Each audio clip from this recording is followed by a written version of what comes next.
The Federal Communications Commission has determined the following content to be emotionally harmful. Funny things that you think's funny aren't funny. Give me cocks all the time. I want cocks all over me. The Alan Cox Show kicks ass, man. Welcome. Show me what you got. You're not going to see a lot of cocks on TV. Alan Cox from the Alan Cox Show. I don't know what it's about you, but I can't even stand your voice. I think you're the biggest asshole alive. It's gonna be a great show. Let's kick it. I'll say kick it, and you'll just kick it with a tasty groove, okay? 1, 2, 3, kick it. Kick it. Come on. God damn it. Could you one time kick it? What the? Alan Cox. Here we go. He'll ad-lib. He'll be fine. It's the Alan Cox Show on 100.7 WMMS.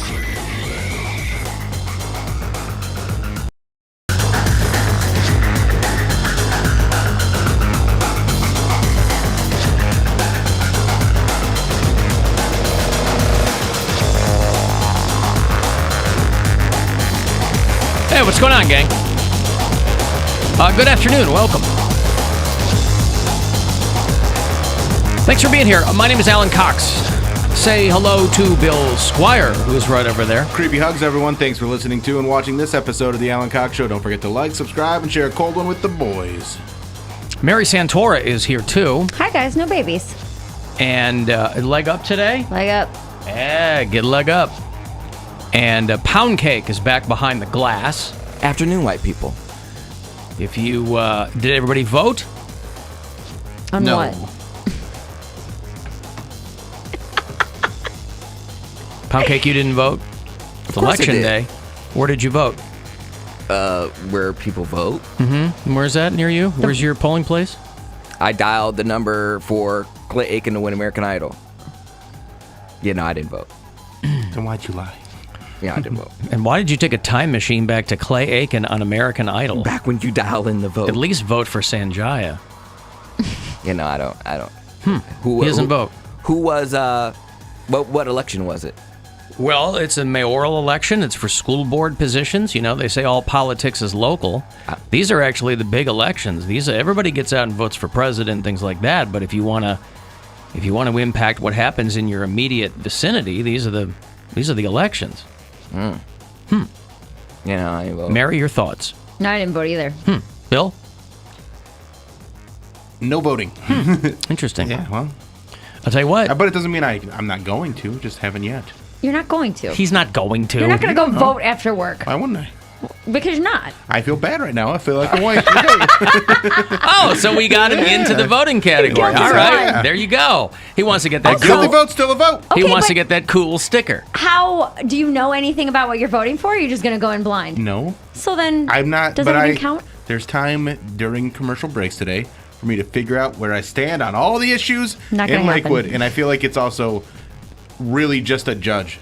And I'm pretty sure it's Well, they're very not- short. there's I was not a in, lot going on I in was in Lakewood. and out in 3 minutes. I mean, you're talking mayor, you're talking a couple of council positions, you're talking school board positions, and then you're talking like whatever local like rezoning things. So, like I said, it's not exactly to a lot of people, it's not exciting, but this is where your local community makes decisions. You know, you got some people out there who think that. Teaching kids history is tantamount to Nazism, and so you got to know who those people are.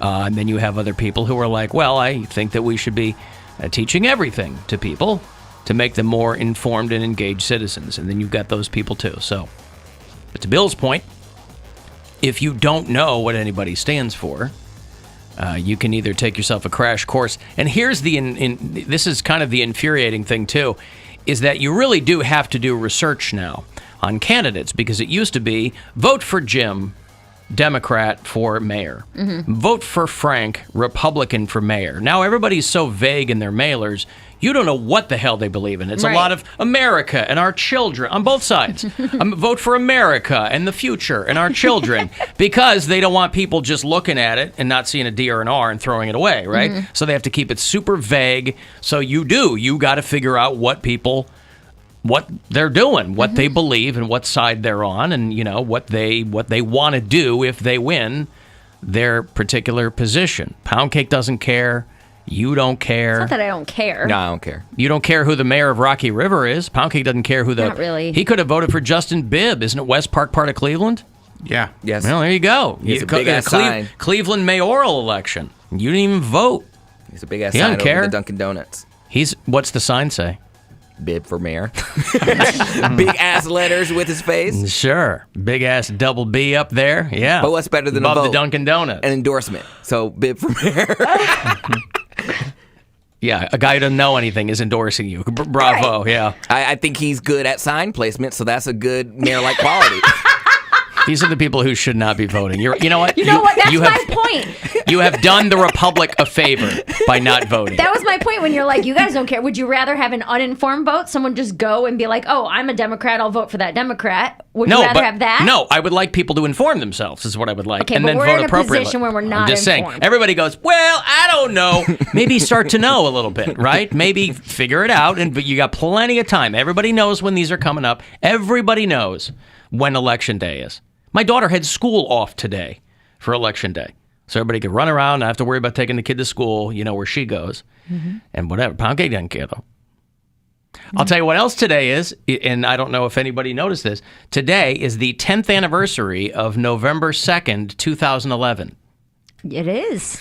It was a big election that day. Oh, I don't know what was happening that day, but it was very exciting. So I smashed a bottle of vodka on the floor of our office last night, and I posted a photo of it on Instagram, and boy, was I upset. But I will say this. Thank you so much, and kudos to our cleaning crew here at iHeartMedia Cleveland, because I came in this morning. I'll give you a little backstory. During the course of the show yesterday, I was defrosting the office fridge, which I will do from time to time when the freezer portion of it gets a little frosted over. It had gotten frosted over a little more quickly than usual because some people around here don't know how to fully close the office fridge. Don't do that. That happened one time. Not one time. And so what happens is that freezer part frosts over because it's cold, then it's warm, then it's cold, then it's warm, and it all frosts over. Not a big deal. So yesterday during the course of the show, I'm defrosting that part, and then last night after the show, I'm putting the finishing touches on it. I got to chip away some of the ice that's at the top of this thing, forgetting that the top of my office fridge is full of full liquor bottles, right?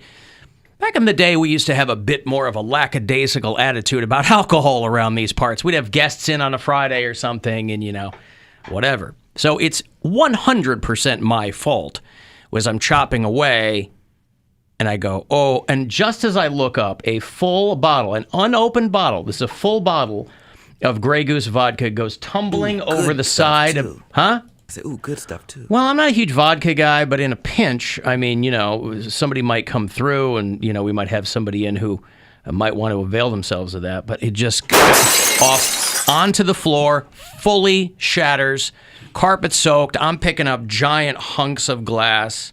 I come in this morning, but I'm not gonna be down there for an hour after the show cleaning this up, picking tiny pieces of glass, right? I picked the big ones I could see. But I came in this morning with a roll of paper towel, a dustpan, and a brush, fully expecting to finish cleaning this up. Cleaning crew took care of it. Nice. So on the one hand, I go, well, they are the cleaning crew. That probably is their job. On the other hand, I've never seen them. They're basically walking around emptying garbage cans. I've never seen them with a shop vac or anything that this job would have required. So thank you to the cleaning crew here, because I came in this morning and the site of the accident was entirely cleaned up. So thank you to them. I don't know if maybe somebody had to go get a shop vac. I don't know what they did, but I appreciate it because I came in loaded for bear this morning, ready to clean up, finish that cleanup, and I didn't have to do it. Poundcake. What's another word for goose?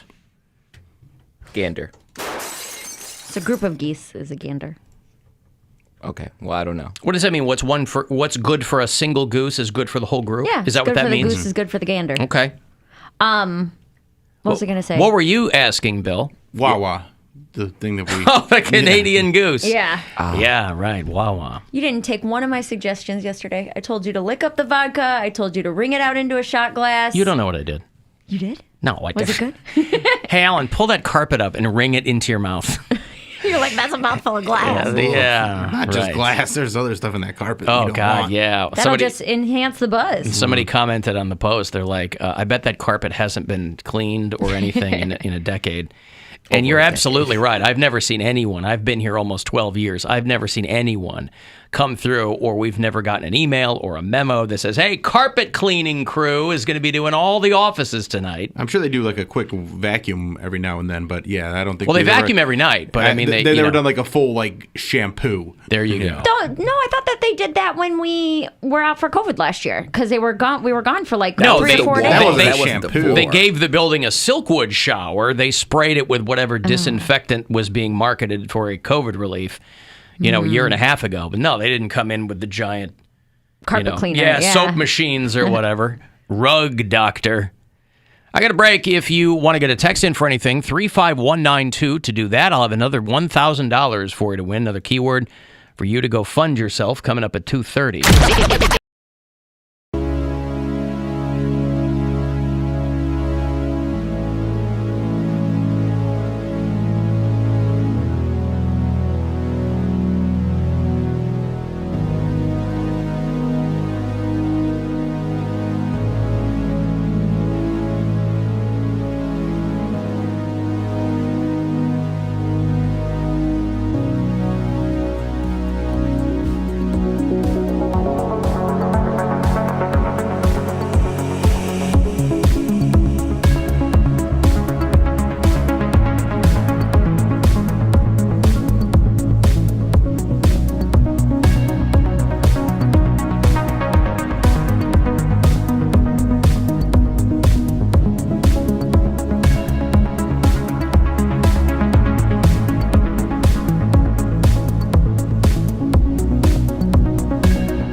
100.7 WMMS.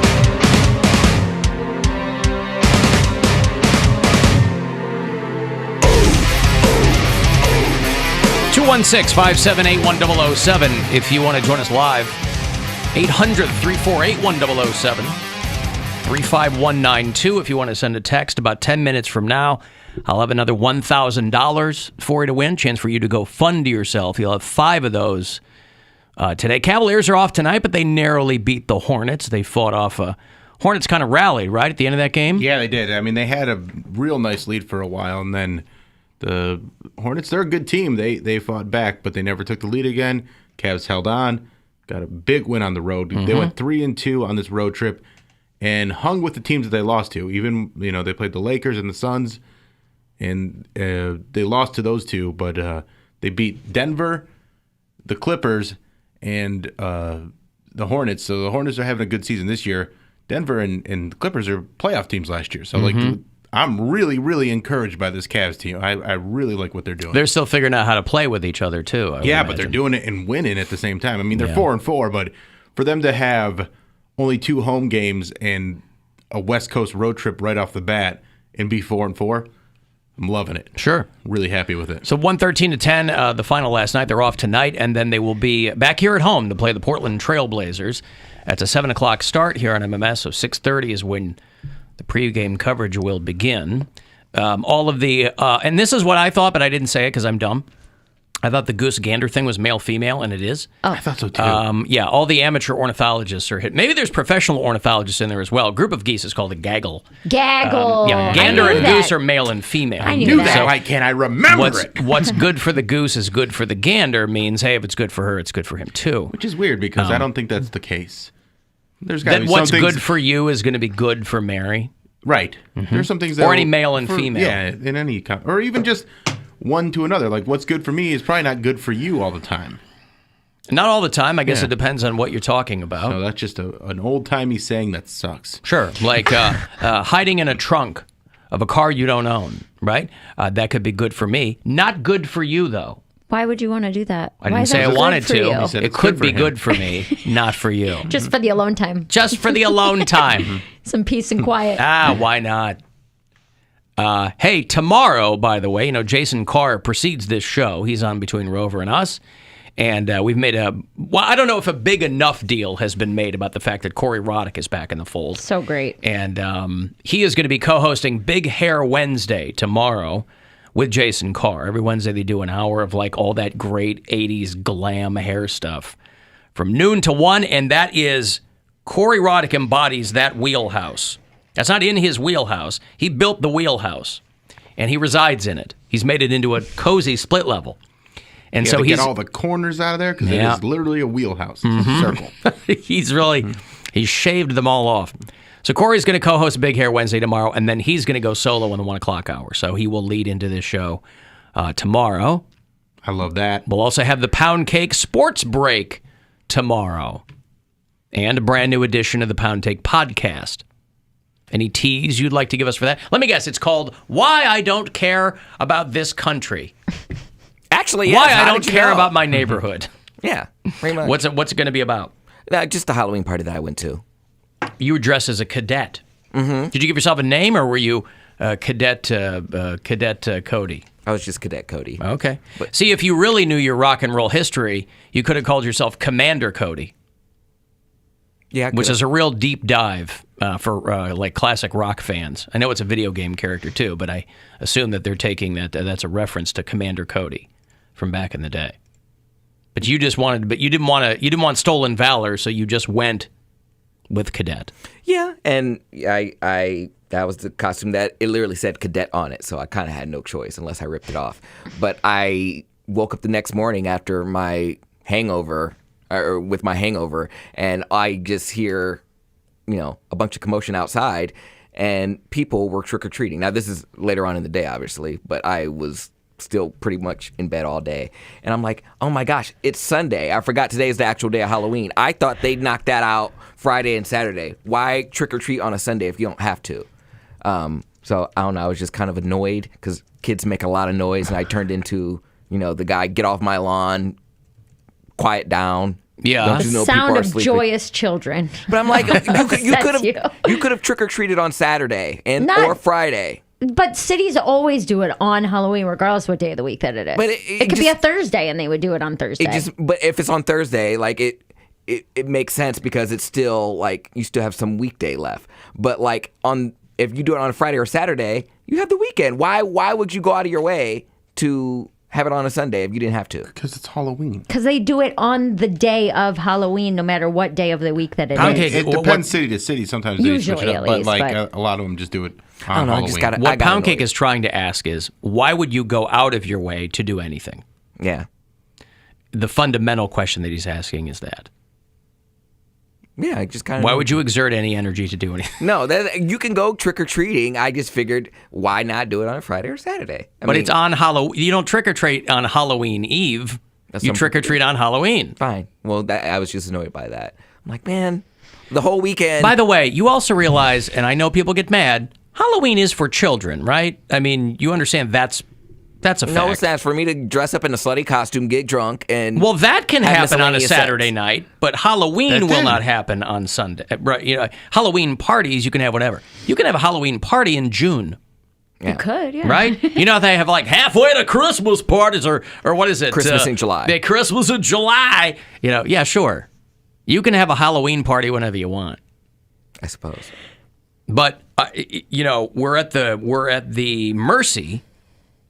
Largely, scheduling wise, we're at the mercy of children because Halloween is a children's holiday. And, you know, adults have wiped themselves with it over the years, and that's fine. But they're going to trick or treat on Halloween. Okay. Right? Sure. I just looked out the windows. I'm like, oh, this is still a thing. This is still going on. Kid after kid, trick or treat. They all had the same little twang. Trick or treat. Yeah, but you weren't alive when trick or treating was like a 9-hour thing where you'd still have 9 people. hours? Yes, now trick or treating couldn't be easier because every hour and a half, 2 hours. Every municipality goes trick or treating in our town from 6 to 8, Yeah. 7 to 9. When I was a kid, as soon the sun wasn't even down yet, people trick or treat, ringing the bell. Now, like people will kind of have their doors open. You know, so they can see a kid. Not a lot of bell ringing from what I saw. We took our kid on a pretty good route. She had a good haul when we got back. We kind of went up and down our street, around the cul-de-sac, like in our little neighborhood there. Saw a lot of other people, but a lot of people like had the door open, so they'd kind of keep a line of sight through the storm door, or they'd have a bowl on the porch.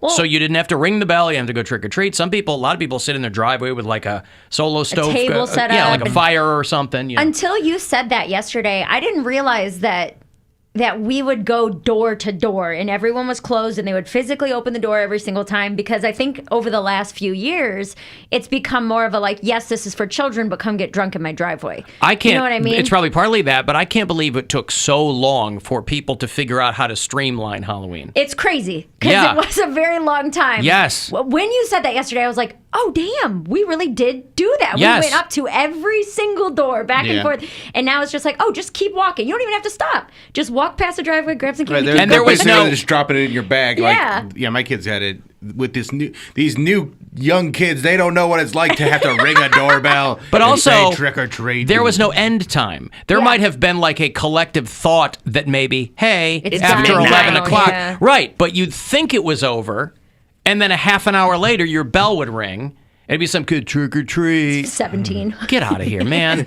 It's 11:30. All right, yeah. We would just go until we couldn't. Got a wheelbarrow full of candy. We would go until we just really were just wiped out and had pretty much hit every house in the neighborhood. Yeah. So, like what I said, made I was me laugh in the country, so I'd go to my one friend's neighborhood, and it was a lot of houses pretty close together, decent candy, and so we would just canvass the whole thing. And then once people started recognizing us, if we tried to make like a second trip, they'd be like, "Yeah, beat it," and that's when we call it a night. Why I love the scheduled trick or treat is in our neighborhood at 6 to 8.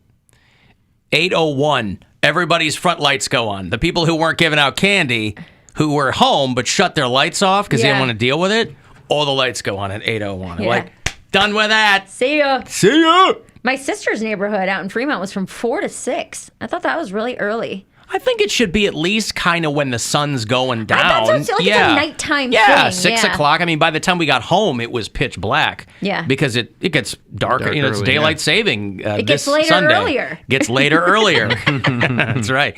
Poundcake and Yogi Berra, kindred spirits.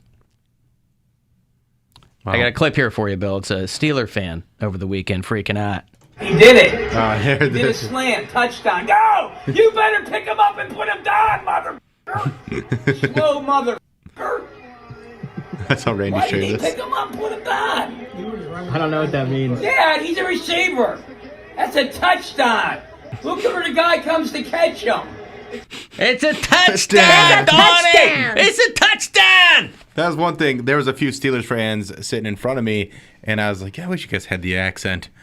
It's really a bummer that you don't. And they're like, sorry. It's just not I got so many where we're texts and from. emails here on the show yesterday from tell Bill Steelers win. Yeah, I Yeah, know. I we was there. watched. I know they're trying to I stick was it at to the- you. Yeah, I know. It's stuck, man. I got it. It's Yeah. part of the thing. You stayed for the whole game? The whole game. Yeah. I'm there from the very beginning. Well, I kind of missed kickoff because there was just such a long line of people getting in. So we're in line, like going up the escalator because I had nosebleeds.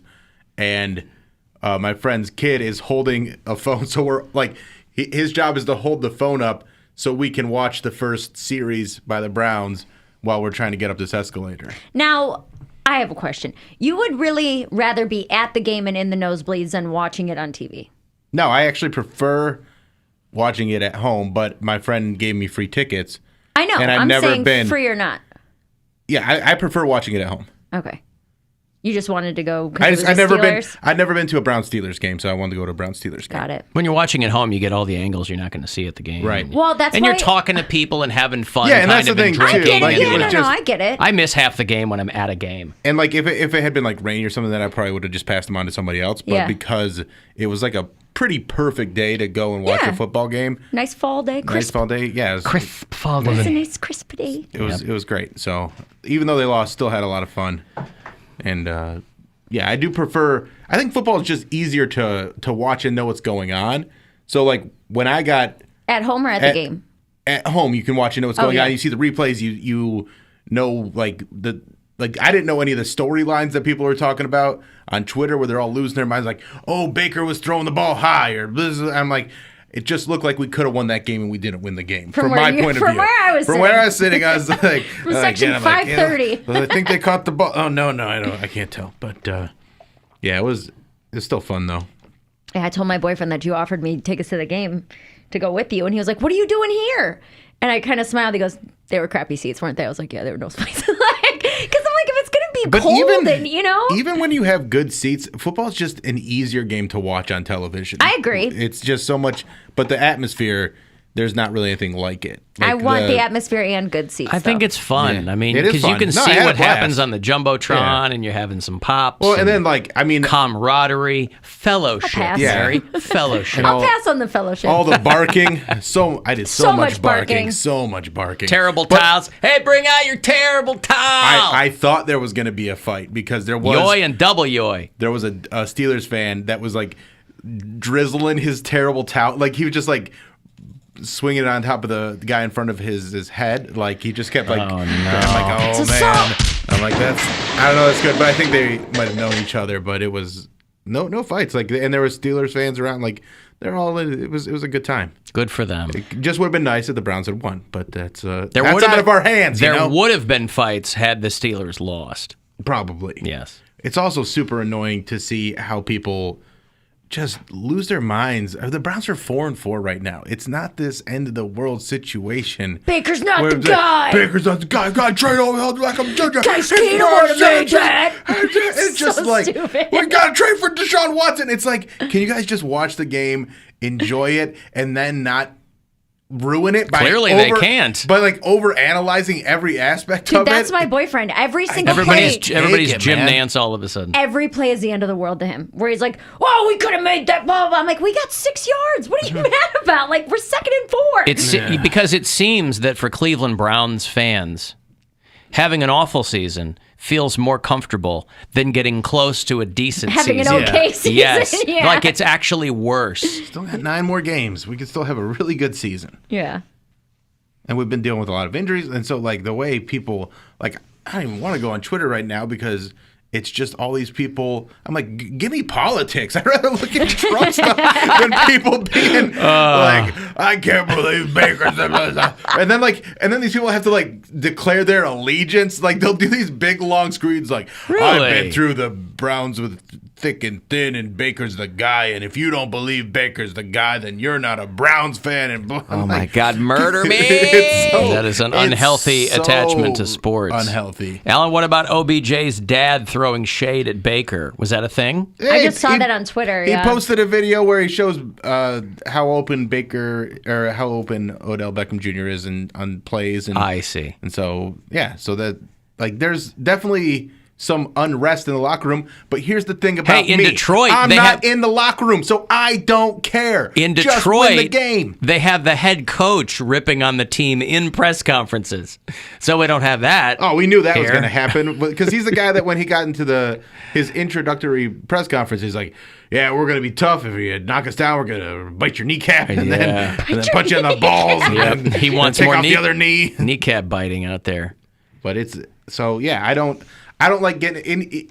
I even have friends that are, God bless them, they're just too deep into this, and I'll put my phone down, and then like I was doing laundry last night. I come back up from changing my laundry over, and I have 38 new messages between two people talking about Brown stuff, and I'm like, guys, they're just live texting the game. Well, it wasn't even during the game. This is after the game, but they're just giving their analysis, and I'm like, I don't care. By that time, everybody's drunk. I don't care about your analysis. No, this is the Monday after the game. This is on Monday night. By Monday, everybody's still drunk. Yeah. And, I got to give you some money here. It's $1,000. Chance for you to go fund yourself. Good luck. The Buzzard wants you to go fund yourself and score $1,000 now. Text the nationwide keyword WIN to 200-200. You'll get a confirmation text and info. Standard data and message rates apply in this nationwide contest. That's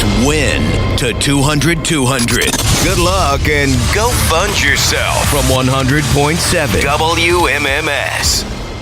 Stark County, they were trick-or-treating from 3 to 5. Why? That's like not even fun. Maybe some things go down in Stark County once the sun goes down. Also, once the sun goes down! It's also dependent on, I think, some places where they don't have sidewalks, they like to do it earlier because it's more of a hazard. It's more rural. And I feel like Stark County has a lot more rural places. I mean, they definitely have places that have sidewalks, but there's a lot more rural stuff too. Alan, how many wheels on that wheelbarrow of candy? That's a good question. 3 wheels. As I understand it. A wheelbarrow only has one. Wheelbarrow of candy. Oh, you're right. Yeah, it does. A wheelbarrow has one. One wheel. First we sound like idiots not knowing about ganders, and now we're saying, a 3-wheeled wheelbarrow. That's a wagon. I didn't want to tell Bill I've got one of those fancy, highfalutin 3-wheelbarrows. Well, wheelbarrows. Where you don't even have to lift it up. Wheelbarrows has 3. Yeah. Yes. Real barrow has 1. Yep. Oh, I lost one. 2 wheels. Very exciting. I have friends from Pittsburgh that are obviously huge Steelers fans, but when they text or post anything online, they spell down like DAHN. Yeah, like they're like committed to it. Like they'll text it. It's like an autocorrect that it automatically comes out. If they were to say downtown, it'd be DAHN TAHN. Yeah. Let's get out town. Yeah. I also like how there's one of Matt Light. He was so funny. He was tailgating in the Muni lot, and he found the picture of he took a picture of a Steelers helmet with a head in it when there was a dildo involved, and he's like, real classy guys. I'm like, yeah, but that's anywhere. Like, if you're playing your rival, you're gonna have someone. Like, there's kids there. Yeah, but there's kids. There's kids. That's the problem. There are kids everywhere. There's kids everywhere. Unfortunately, you can't live your life trying to hide from kids. I also it's just. I just think it's hilarious that somebody had to buy a dildo to make that. No, they had effort. it. You think? It's, they you think that was a home they had one lying around. Hey, sweetheart, an extra one. Can I use this? Yeah. Yep. Since you have 2. You got to clone your bone. How about that Henry Ruggs situation in Vegas? What's going on with that? I don't even know what that is. He was a first-round pick last year. Henry Ruggs, who's a wide receiver for the Raiders in Vegas. He's going to be charged in a DUI case that ended up with somebody being killed. Oh, boy. So was it really He was in a crash this morning. that killed one person. Who was? He's being charged with a DUI. He could get 20 years in prison. Whoa. You know he what? probably won't, but he remained on the scene and showed signs of impairment. I had a friend who got a DUI the next day. They What next day? Like he was hungover and still blew over. Does that? So he was out drinking. Well, that sounds like unless this guy was drunk at 9 a.m. and got into a crash. You know. Sounds like somebody that can't process alcohol properly. Well, he was drinking all night and then wakes up early to go You drive still have home. a BAC up in that range just from being You can drunk have the night that. before? Yeah, if you wake up, you didn't eat anything, and you wake up and you go get in your car and drive. Yeah. Well, let that be a lesson to you, heavy drinkers. I'm wondering if that's what happened to him. I guess they'll find out. That happened to a Browns player, Dante Stallworth. He was hungover and I think he was going all night, or he was hungover. But he was in Miami, and there was a guy that was crossing one of those roads by the beach where it's like basically a divided highway, and he wasn't crossing on a crosswalk. He was just trying to cut across, and Dante Stallworth hit him. And I think he was able to plead down too, but I think he was drunk. Yeah. But yeah, he killed the guy. It's pretty wild. You'd feel awful. I mean, if it was, that sounds silly to say, but I mean, like, if you knew that you killed someone. Yeah. You have to live with that. You're not dead. That's punishment enough, man. Take a break. I don't know about that. I'm kidding. Your Honor, mental anguish is punishment enough. I'll stay in my house. Yes, Just that's let right. me live with Let this. me get in my Ferrari. The mental anguish will. I take it back. It'll crush me. Let me break here. 35192. Want to get a text in? If you want to watch the show, you can do that at AlanCoxShow.com, and we'll be back. The Alan Cox Show on 100.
exclamation. 216-578-1007 or 1-800-348-1007.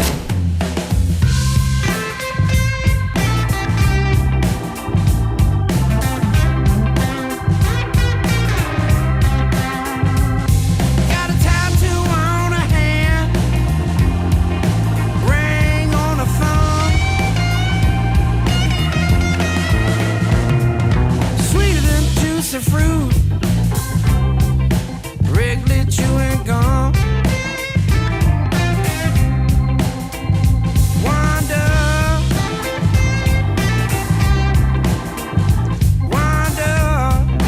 Wanda is the last name in the list of hurricanes that we come up with every year. We do it alphabetically. And apparently this year, Wanda is the very last name, but there are still more hurricanes coming. So they've got to come up with more name. We just used the last one, and the hurricane season isn't over yet. So they have to. The people who figure these things out have to figure out some more names. So submit your Y names. Submit your Yolanda. What does that start with? Gesundheit. Starts with a G. Start with let's see. Hurricane Xavier. Mm-hmm. Hurricane Yolanda. Yep. I'm curious why they don't have X, Y, and Z already. Yeah.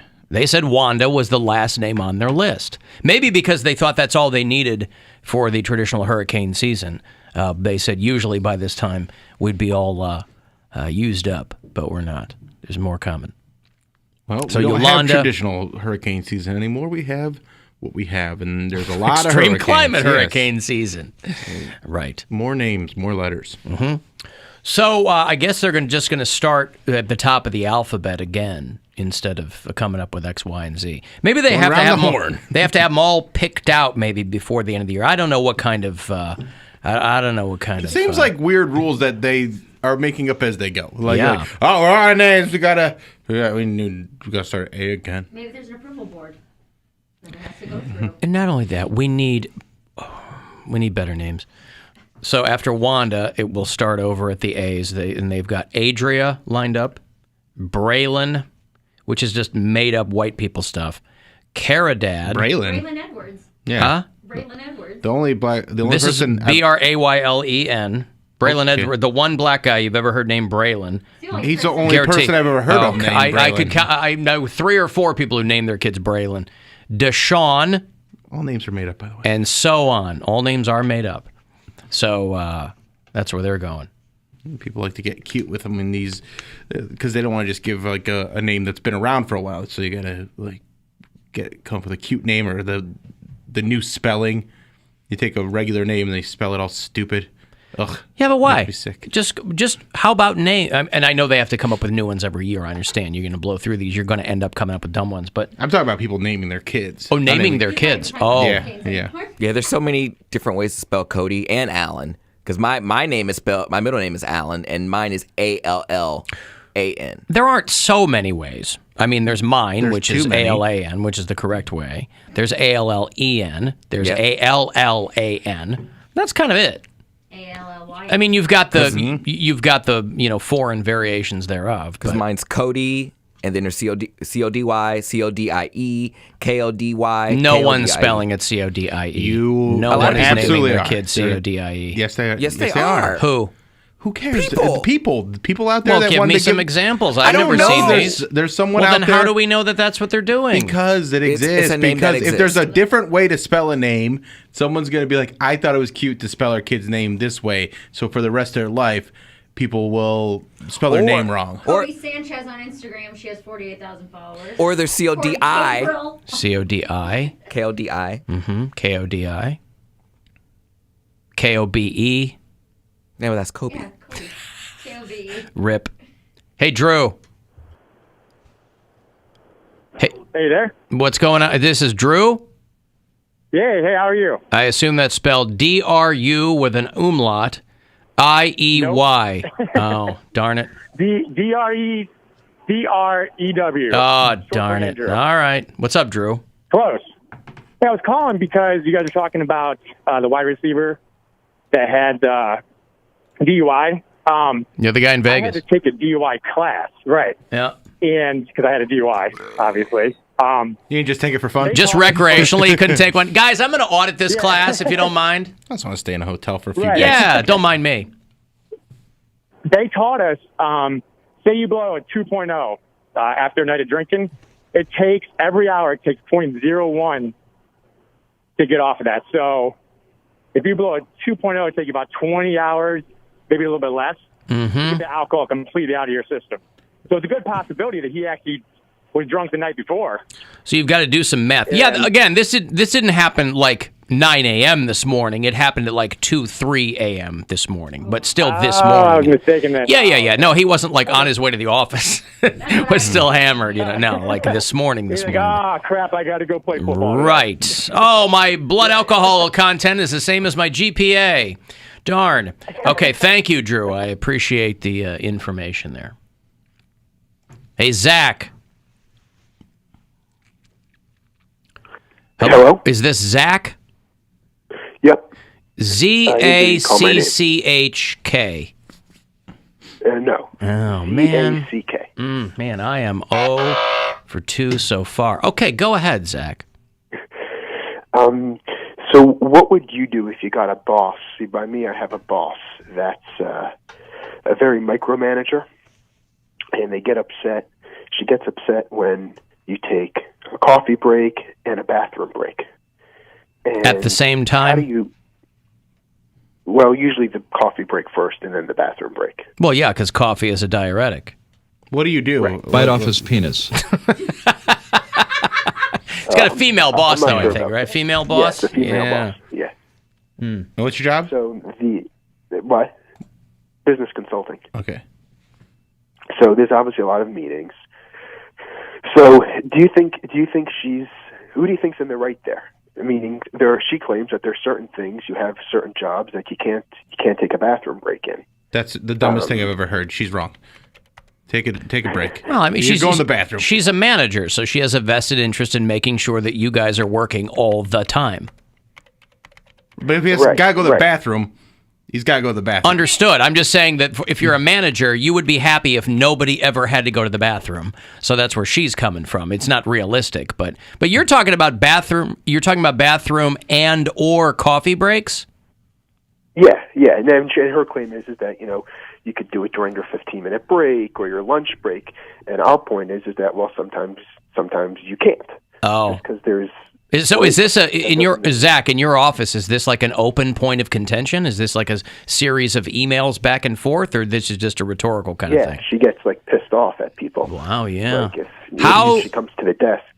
So she's constantly monitoring people too, because otherwise, how would she know if somebody was, I think you band together with all the other workers and say, hey, we don't like this way she's policing our urine, and we just want to be able to be treated like adults. Like I always think the thing is, if you're getting your job done, okay if it's quick. She doesn't like if a person's in there for 5 or 10 minutes. That's what she's upset. Well, yeah, about. you shouldn't be in those. That's people who are like wasting time, and I know this. When I was doing a sales job many years ago, I was in the bathroom all the time because I hated that job. So yeah, I was a guy on the toilet. But if you're when getting there weren't the job, that many people in the office, my point is, if you're getting the job done, you're getting the job done.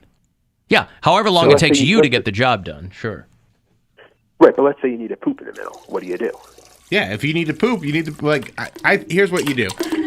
No, poop your pants. Yeah, okay. And be like, you said I had to stay at my desk until it was time to have lunch or have a coffee break, so I pooped my pants. But I kept working, so are you happy now? Corn. I worked all through my pooping, ma'am. Right, well, she claims we'll work till the next break, meaning, like you guys have to work to if you guys got to poop, you poop in. I don't give any of these guys breaks, Zach. They have to poop or pee themselves in here. A, I like the smell. B, it tells me that they're committed to the premise. Dedication. How frequently do you guys get breaks? We get 15 in the morning, 15 in the afternoon, and a half hour for lunch. So her contention is you should only go to the bathroom once in the morning, once in the afternoon, and once at lunch. Right. I mean, most people aren't going that often. I go 3 times a day, but some people are like, I only go once a day. So that sounds like more than you would need. If it's only about poop, but I pee almost every single commercial break. Some people have an overactive bladder. Yeah, I pee all the time. Yeah, Especially, but it depends if you poop. Let's say, how many times do you poop? I'm saying if you poop 3 times a day, 4 times a day. You're pooping 4 times a day. And again, that's unhealthy. You need to consult a physician. No, it's actually very normal. It's very healthy. No, not to poop that many times a day. I mean, I for poop. his case, it's very normal. I get it, Zach. Yeah, I'm I with see what he's ya. doing. Yep. Yes, pooping 4 times a day is very normal. I just heard Dr. Fauci and Donald Trump agree on this. It's the one thing they agree on. I poop 3 times a day, so that would be enough breaks for me. If somebody is going more than that, because just to break it down here, morning is probably what 8, 9 to noon. Yeah. And then afternoon is, let's say, 1 to 5. If this is a 9 to 5 gig, right? And so her contention is, hey, unless you've got some gastrointestinal situation, you should probably only have to do it once in the.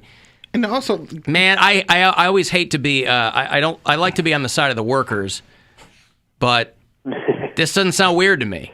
I gotta say, I think it's micromanaging. I don't like it. I would not be okay with that, and like the way that she's like monitoring it, like. Well, that's weird. The job, but, the job is not. Well, is it that? Alan, do you let your workers poop during broadcast, or you make them go during the break? What did I already say, Zach? I make them do it in here because I like on air. No, listen. Well, this is not a traditional office. We do 2 breaks an hour, so they go do whatever they want to do. And there's definitely been times where I'm trying to get us to a commercial break because I had to run and take a dump. Yeah, but if it absolutely I have to take a dump, I'm going to be like, hey, I'm going to go take a dump because I don't want to poop my pants in here. Yeah. And I think you guys don't want me to poop my pants in here. Like, I don't think that's how it goes. But also, I think this lady, this boss is, I mean, with business consulting, is it that kind of a job where you need that kind of production? I don't know how that job works. It's not the production per minute; it's the production per sale. Yeah, so which in theory is more pressurizing than a minute, right? Because you want to get as many sales throughout the day. Yeah, you want to get as many sales. So you're trying to make sales during the day. So as long as you're making sales, getting your quota, like I think waste a little time. I think she sucks. Wow. I'd be very annoyed if that was my kind of boss. I mean, I'm in the middle of you two where it's just like, yeah, if they're like, hey man, like I already give you these breaks, why are you taking me? Like, oh, I got something going on in my stomach or whatever. But that's a lot of poop.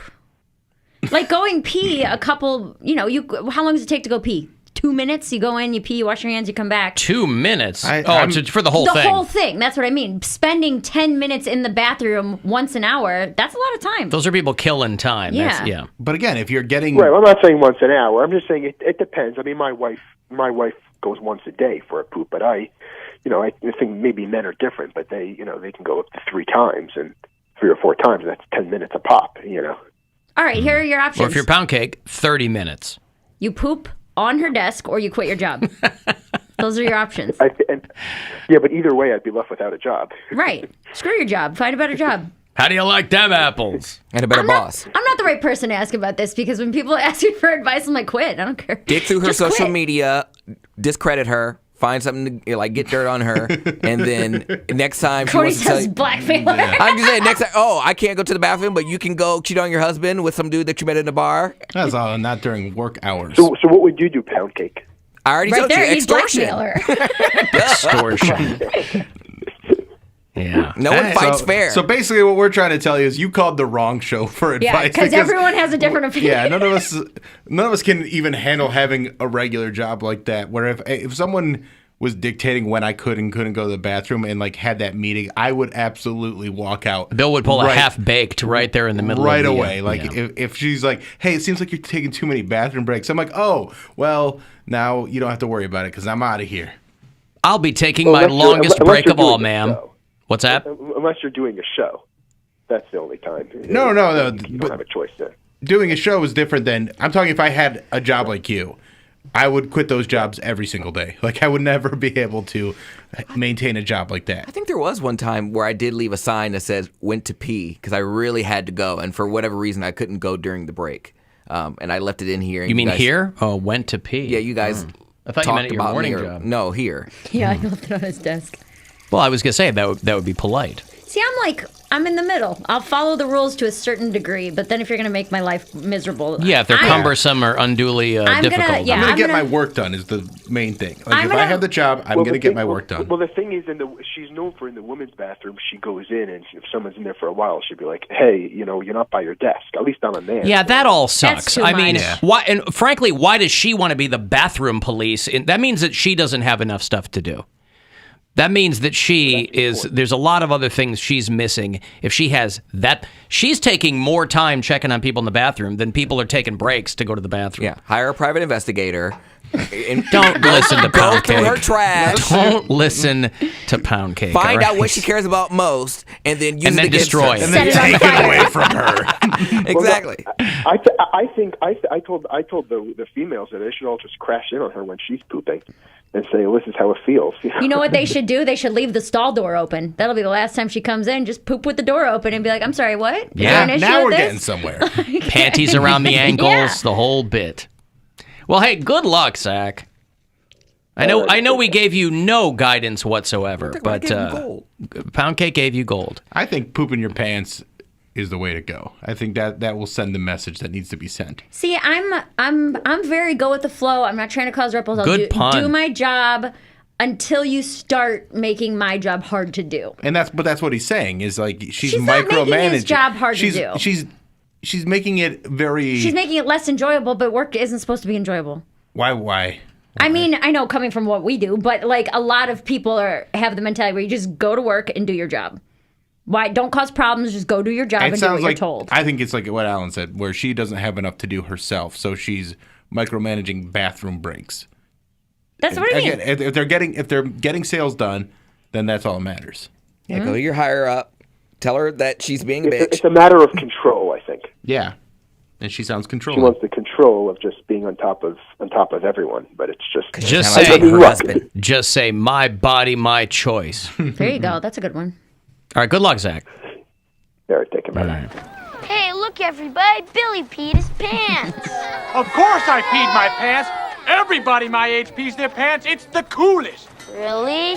Yes, you ain't cool unless you pee your pants. Mm-hmm. And that's what got the teacher to like him. Pete Sampras's wife fell in love with Adam Sandler right there. You don't see her pop up anymore, do you? What are you talking about? In Billy Madison, the teacher is married to Pete Sampras. Remember that? That Bridget hot Wilson. Bridget Wilson, that hot actress. You never see her pop up anymore. You don't see her in movies. She's been married to Pete Sampras for a long time, like 20 years. What else did she do besides Billy Madison? She did a little bit of this, a little bit of that. She was Sonya Blade in Mortal Kombat. Oh, and right. That's about She was in all. Last Action Hero. Oh, yeah. She played Schwarzenegger's daughter. She was in... She was in one of the soap operas my mom used to watch, and I think she was in I Know What You Did Last Summer. She was one of the tertiary characters in that, I think. Hey, Jerry. Hi. Hi. How are you guys? Don't worry about us. How are you? I'm good. I'm having a great day. Mary, I'm from Berea, too. Hey, there it is. Grindstone City. Yeah. baby. Oh, good for you. Growing up, talking about names, growing up, I hated my parents because my name is Jerry. And it's Jeri. And there's so many different ways that people spell them, so I never got anything that had my name on it, like on vacation or anything like that. Is that short for something like Geraldine, or they named you Jerry? Just Jerry. Yeah. Jeri. Yeah, I get your point, but that's could have been a lot worse, probably. I mean, you wouldn't have wanted Geri, would you?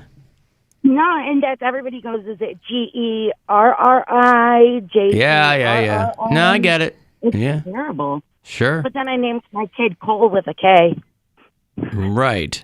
Well, and there's the added bonus of you sounding like you're 10, but you're probably not. No, I'm not. Do I sound like I'm dead? Right. I just said I sound young on the phone, but then I get Jennifer Tilly a lot. Sure, Bride of Chucky. yeah. Right. Why not? Okay. Listen, thank you, Jerry. Thanks, guys. Have a Oh, great day. you too. Oh, there's Jerry. Alan, by the way, and a lot of people have told me this too, that spider could have been in your boot. I said that yesterday. Did you? Yeah, I said unless the spider, because I keep all my shoes in my closet, so that's not. I mean, that's in the realm of possibility. But I wore those shoes all day long. That means that the spider was just hanging out in my boot all day. And Well, then, that's what I'm saying. Yeah. how would it? That's what I mean. Yeah, sure, that's a possibility. But why would it decide? Don't know. I can't mind read on spiders. Why not? I don't I know. thought you had that gift. No, I have so few gifts. One of them is not. Is it because they have too many eyes you can't get through? No, I don't know how many eyes they have. There's one eye in spider. One. Man, I walked right into that. Walked right into that. Oh, man, that was all you. This Benadryl coffee combo's got me firing on all cylinders. She's baby. Benadrylling down, baby. We call this a poor person speedball. I had so many people hit me up and go, there is non-drowsy Benadryl. I go, no, you're Mandela affecting Benadryl. Yeah. And they all hit me back and they go, you're right. No, it's I thought I bought something No. over the counter. I go, no. Not Benadryl. Yes, Claritin, Yeah. Zyrtec, that kind of stuff for seasonal allergies. Not yes. Benadryl. Not Benadryl. Yep. Alan, does every girl from Berea sound the same? Yeah. Did you sound like Jerry? I didn't think so. Well, of course you wouldn't think so. Oh, well. But did you? I don't know, Ellen. I don't listen to myself on the radio. I have no idea. All right. Alan, if you have 30 people, you can't have rules for one or two of them. You have to apply rules to all of them, regardless of how much work they're getting done. You'd have chaos. I like chaos, but that's just me. Organized chaos. That's how you get things done. Yeah, I'm an entropy fan. Some people just don't want to be inconvenienced at all. Bill, tell me what to do. I'll quit my job over here. Come close a few times here. If you're going Some 3 or old 4 times bosses, a day, yeah. you're eating too much junk, your body's not processing. No, that's not true at That's all. not You're true at all. supposed to poop 3 times a day. It's the people who go once a week who are having a hard time eating junk and not processing things. I go in the morning, I go in the midday, I go within the hour before the show. Put some kale in your diet and you're then gonna I be go, going. yeah, eat a wicker swing set or something. And then I go at night. I've been pretty consistent 2 times a day, morning and night. When I wake up, I usually am woken up because I have to poop. Yeah, that's fine too. But you hear about these people that are like, "Oh, I haven't pooped in 4 days." I'm like, Well, "Yeah, that that's was not like good." that for a long time. Right, that was you. Because I wasn't eating dairy. I cut all dairy out of my diet for after I quit drinking, and that didn't help. Because then I was like, oh, yeah, sometimes I don't poop for 8 days. It's not a big deal. And then I'll go 3 times in 1 hour. It's really crazy. In an hour? Oh, it's my 3rd one this hour. I've got to take a break. If you want to get a text in for anything, 35192. I'll have tickets for you to see Bruce Dickinson, a longtime Iron Maiden frontman who's quite the Renaissance man. He's doing a spoken word thing that's going to bring him to MGM Northfield Park in February. So if you want tickets for that, we'll hand them off after the break. And another chance for you to grab $1,000 to go fund yourself is coming up at 3:30. It's the Alan Cox Show. Everywhere on our free iHeartRadio app or whatever.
long-time Iron Maiden fan, like I am, you know Bruce Dickinson to be a Renaissance man. He's a pilot, he's a novelist, he's an international fencer with the sword, not the yards. He's going on like a spoken word thing, a little Q&A, a little evening with Bruce Dickinson. Talking about the world and stories about the band, private insights on his life with Iron Maiden, and a Q&A with the audience, too. If you want to be there, it's going to happen at MGM Northfield Park on Thursday night, February the 10th. You and a pal. Be a good night. Caller 10, these are yours. 216-578-1007 or 800-348-1007. One of life's most pressing questions. What do I like about Alan Cox? Finally answered. All right, I don't like much about you. The Alan Cox Show. On 100.7 WMMS.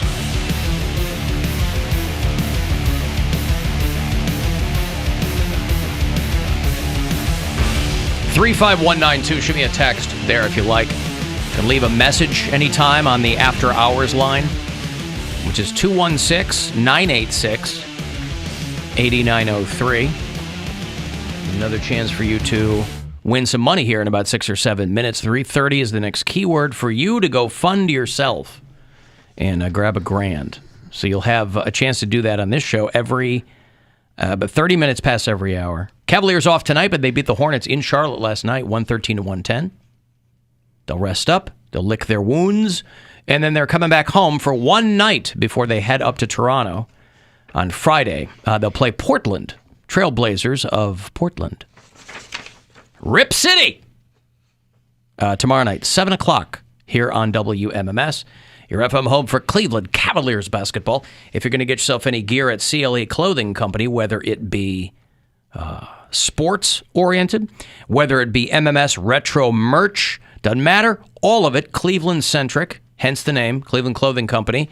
Make sure you use the promo code TURKEY throughout the entire month of November to get you 20% off. Whatever you get.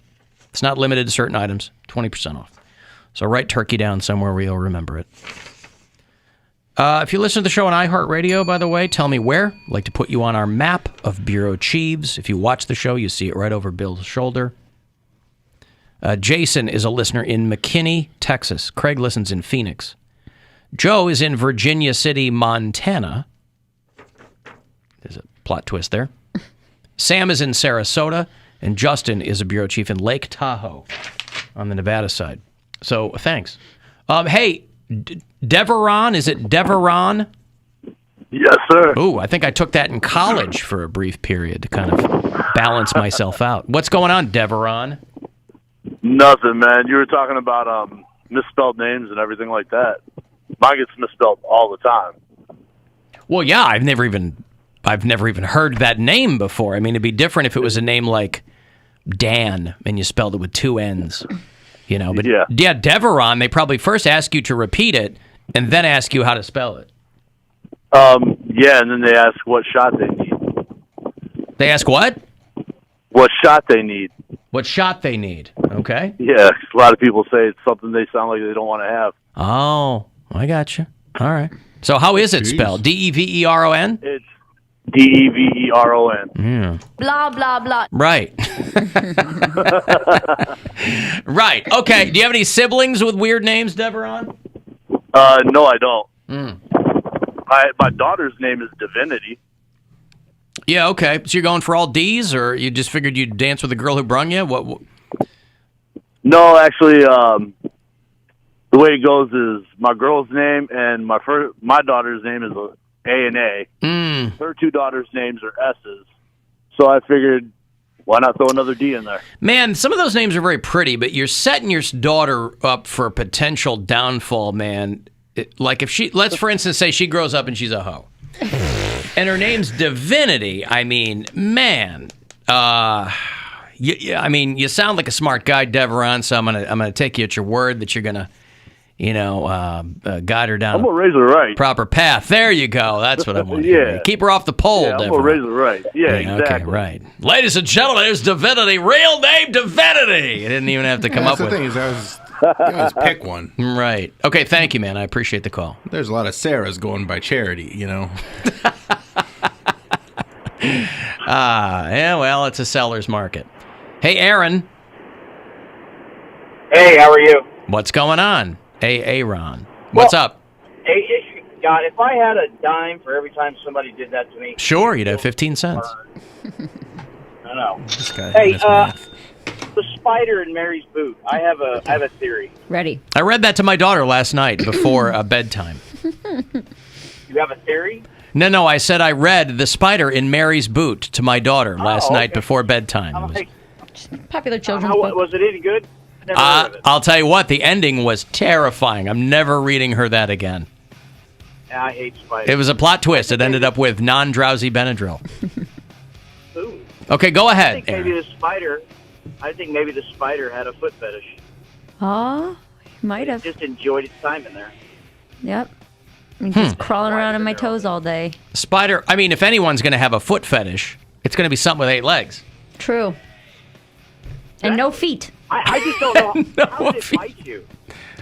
I mean, you with had its socks teeth. on, right? You had a sock on. You weren't in there barefoot, right? No, I was on stage. I had on skinny jeans, socks, and shoes. And it bit you through your sock? It's on my calf. I have 2 on my ankle and 1 on my calf. So it bit me through my sock, through my pants, through everything. Now, here's the rub that Mary's not telling a lot of people. She does, as a matter of course, for whatever reason. It's a phobia. It's a superstition. She does, when she gets new socks, cut a giant hole in the calf. And so that might have contributed. My sock. She cuts the calf out of her sock. You ever see her jeans? She does the same thing with her socks. Slashes them all up, cuts giant holes in them. You want that lived-in sock look. Yeah. And I think that might have contributed to the problem. No, I don't know how it got me through my pants. It looks a lot better though. 3 days on antibiotics. Hey, all right, there you go. Can you see the 2 puncture wounds now? I can't, but I believe you that they're there. I can't imagine the puncture wounds would go away. They would just heal, They're right? pussy. What did you say? They're pussy. I believe you're mispronouncing that. I don't think that you are saying that the way it's supposed to be said. Heal! Heal! Heal! In the name of Jesus. Yeah, that's all you need, Mary, is a little Jesus. It's gone. Hey! Heal! Ah, good for you. Thank you so much. Oh, you're welcome. Don't thank me. Thank the Lord. Thank you, Jesus. Oh, Praise in the Lord. his infinite wisdom. It's not the Lord, it's the Lord. When I scratch, Shut up, Poundcake. The Lord. when I scratch under my cat's armpits in her front, she stretches them out real big and then does the kneading thing. And so her hands are opening and closing. And every time I do that, I go, "Praise the Lord, Dutch. Praise the Lord." She looks like she's testifying. Mm-hmm. Oh, animals. I don't know if Duchess is a Christian. We've never talked about it, but You've never asked the religious affiliation of your cat? I have not. Huh. All right. Alan, did you see they announced the next crop of SNL hosts? I did see that. Who we got? Jonathan Majors, who premiered as Kang the Conqueror in the Loki Disney series, and he's going to be in Doctor Strange. He's coming up in one of the movies. Jonathan, he was in Lovecraft Country, for people who watched that. That was the first thing I saw him in.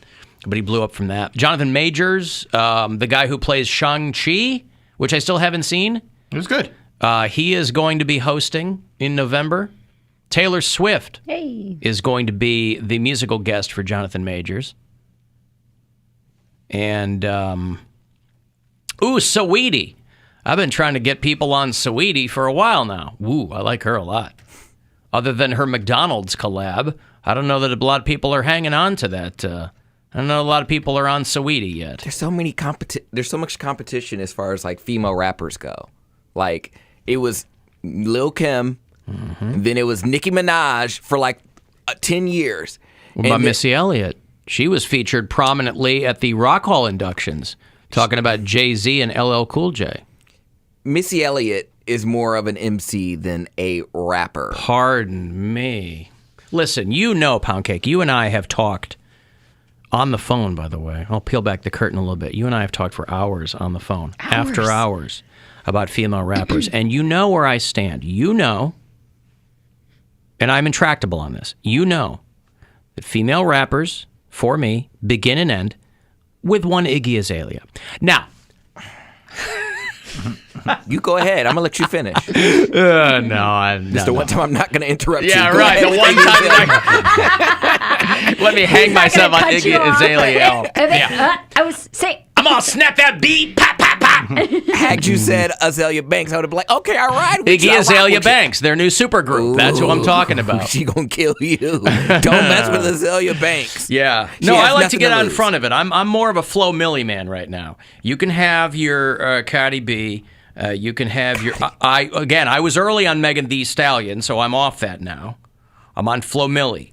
I've been on Saweetie. I'm waiting for people to get caught up with her. And Doja? I love Doja Cat. Is she a rapper or is she R&B singer? I don't care because I think she's just hot. So I don't care what she does.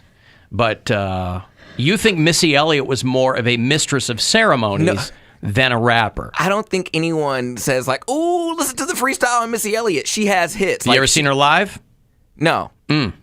No. Dynamite. What I'm talking about is like freestyle and like, tearing people to shreds like Nicki. Who's ever listened to a Nicki Minaj freestyle? Nicki Minaj freestyles on a lot of songs, and she has a lot of rap verses where it's not necessarily about her being hot or twerking on a D or anything like that. It's more so her just showing her vocabulary and just her talented. Missy Elliott definitely didn't have a lot where she was saying, "I'm so hot." yeah, well, what do you think? Your Shivanivism yet? What do you think that means? Because it was, I'm so Speaking hot. in tongues. Mm-hmm. I think Nicki Minaj was worth the hype, quite honestly. I didn't say she wasn't worth the hype. I'm she just had saying the whole package. Missy Elliott is a rapper, not just an MC. Yeah, don't you dare besmirch Missy Misdemeanor Elliott. Don't you dare, you child. Other than and then Queen Latifah. UNITY. Other than I Can't Stand the Rain and Lose Control, what other hits did Missy Elliott have? I don't know. I can't name 2 hits by Nicki Minaj. Oh, are you Super kidding Bass. me? I thought Big fan that of was Super other Bass. one. Super Bass, Moment for Life, Monster, which wasn't even her Get your song. freak on? Get your freak on. That was huge. It's like a huge song. Work it, lose control, Yeah. get your freak on, step off, what you gonna do, take away. Huge songs. Okay, but you got the screen pulled up in front of you. Yes, I do, but you are also a child and you don't know Missy Elliott. I do know Missy Elliott, though. My brother I just used to rattled off a bunch of songs, and these were all hits. I said I'm not she's good telling for you they're but hits. she's- Huh? I said she's good for hits, but not for freestyle. I feel like Again. she was known for freestyling. You haven't seen her live. I have, and she'll freestyle during the show. Well, at least the show I saw. I can't stay in the ring. Why are we arguing over this? I by the way? don't know. He likes Nicki Minaj. And I'm not even saying like I'm a barb. I'm just saying there was nobody for like a decade after. Even no, after there was Missy nobody Elliott. you were paying attention to for a decade. There were plenty of people that came along. It was like Remy Ma's and like I knew her. Remy Ma's and Debrat was back in there, but they they fell off. They all fall off. Sure, they all fall off. That's the nature of any musical endeavor. That's what I'm saying. Dip Like, it low, pick it up slow. that's not Trina. Who's that? That's Christina Milian. No, Trina. That is not Trina. What's the Trina song I'm thinking of? Something about going low. Don't know. I don't know. Oh my God. But see, that's the thing. You don't know. What about Would Eve with I? the cat paws? Rough Riders. Get your tambourine on. Lil' Get yourself Kim. Yeah, again, these people like fell off. I'm talking about the #1 artist, and Foxy Brown. But MC Light. You're proving But you're my also point. saying like You're proving my point. You're proving my point. But being the #1 artist, Lisa Left Eye Lopez. Thank you very much. I feel like the female rap game now is so saturated. Like, and that's what they wanted. It's all saturated. What are you? Speaking of is saturation, it supposed to be one at a time? No, but I'm saying it was. there for can a while. be only one. I want to saturate somebody with money. Good one. Please do. How's that transition? That's good. Right? I'm going to spray this money all over you right Ew. now. Pardon me. It's $1,000. It's a chance for you to go fund yourself. So listen closely and good luck. The Buzzard wants you to go fund yourself and score $1,000 now. Text the nationwide keyword PAY to 200-200. You'll get a confirmation text and info. Standard data and message rates apply in this nationwide contest. That's PAY to 200-200. Good luck and go fund yourself from 100.7 WMMS. Rapper Cardi B is hoping to trademark the very specific way she says okay, and we're not kidding. Do it. I can't. Try it. I can't roll my tongue. Okay. No. It's like a parakeet. No. Listen to Mark. Listen to Mark do it. Good. I can't do it. I it's can't roll my tongue. effortless. I had it in the newsroom earlier, didn't I? No, you didn't. You drove everybody out of the newsroom, in fact, when you were practicing. I had it earlier. Mm-hmm. No Boston news anchor there. Even the late mayor of Boston was able to do that. Martin Luther King Jr. That's right. The song I was thinking of, Cody, is Tweet. That, oops, there goes my shirt. Yeah, that's not even Missy Trina. Elliott's in that song. Okay. So I was all over the I place. think that was her artist, but It's yeah. Tweet. You couldn't even remember a Trina I'm song. all over. No, I don't know You Trina. said, ooh, Trina. I was like, wait, I know Trina. No, I do not. I absolutely do not know Trina. How dare At you? first, I thought it was Christina Milian. I was like, wait, that's not the song I'm thinking of. No, it was Tweet and Missy Elliott. So no, I'm not versed in the female rappers. How did we get on this? You said something. What SNL story host. did you? SNL yeah. host. Thank you. Saweetie is going to be a musical guest in November.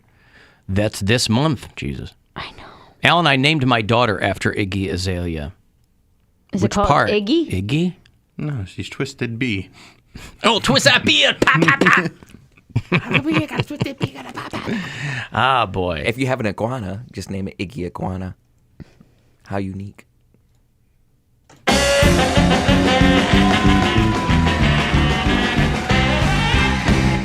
Shut up, Poundcake. No, I need him to explain this joke again. Huh? You want him to explain it? Yeah. Go you ahead. know what it is. Explain it. Iguana, Iggy. They're short for it. But if you name it Iggy Iguana, now if you were going to name it Iggy-wana. Iguana Azalea? Yeah. You wouldn't name it Iguana. Yeah. Iggy being short for iguana. But iguana is its species. I'm sure there's somebody out there named, like, Madison Human. Like, that might be their last name. All right. And you know it's not a species, it's a genus, right? Cody, I try so hard to defend you sometimes. Isn't that amazing? I hope you think so. No. Connor Reptile, something? No? Connor Reptile. That Connor is a great name for a lizard. It would be good. Hi, it's my lizard Connor. I'd laugh every time I said it. Alan, how come you guys are forgetting Bad Baby? Oh, Bad Baby. Right? Yeah. She's a rapist. She actually is kind of dope. Where's her McDonald's meal? I'll buy hers. Yeah, right. Comes with super long nails. You just put the French fries on your fingers. I would buy Don't hers. they all have super long nails, though? Like, The that's Bad not Baby just meal. her. I feel like that was like her signature thing because even No, when her she signature thing was swearing at her mom and yelling at Dr. But Phil. she had And they were both in on it. she had those super long nails on the show. Like It's the Cash Me Outside meal. and she was on the plane acting all ignorant. Catch me outside, how about that? Oh my gosh, drag her off the plane. Well, no, when you fall backwards into a catchphrase, you're chained to it. It's a gilded cage. People want to hear you say it. I'd buy that for $1. She was on tour around here, and there was a listener trying to take me, and I'm like, I'm not driving. It wasn't around here. It was like out of state. I think it was like in Michigan, and I'm like, I'm not driving with you to Michigan to go see a Bad Baby concert. That's an awkward 6 hours in the car. Man, is it 6 hours in Michigan? It depends on where you're going, but like Detroit's 3 hours away. I think it was like outside Detroit. Yeah, 3 hours there, 3 hours back. What are you gonna be like? Yes, that was a good show. Yeah, I was like, take a friend. Yeah, okay. What about that to twerk like it's my last day on earth lady we played? Remember her? Gonna twerk like it's my last day on earth. Also, you about to lose your job. Now that Get this is dance. a good rapper. Yeah. You think I'm ugly? I don't care. Twerk. Well, listen, it's a brave new world for you gals who want to get into the rapist game. And I would encourage any of you local rapists who are females to, Register. just let us not determine, because it's all subjective, but, kind of let us in on what you're doing. I'd love to hear some local female rapists. Where's Cupcake from?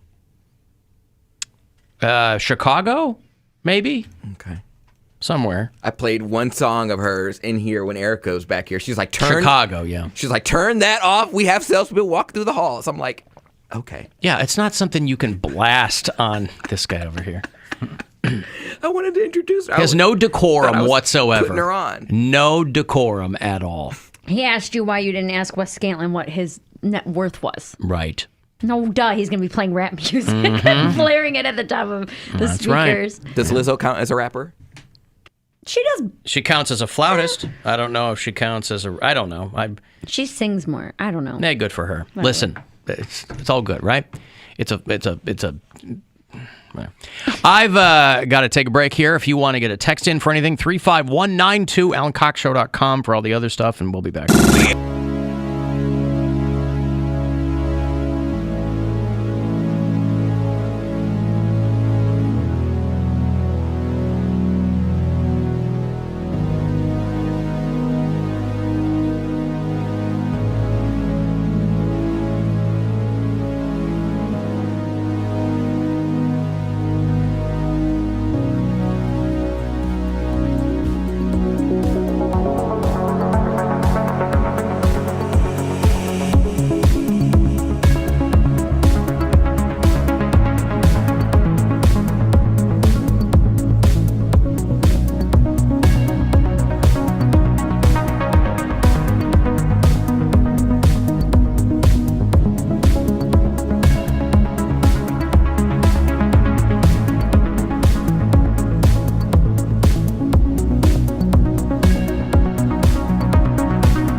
578-1007 or 1-800-348-1007.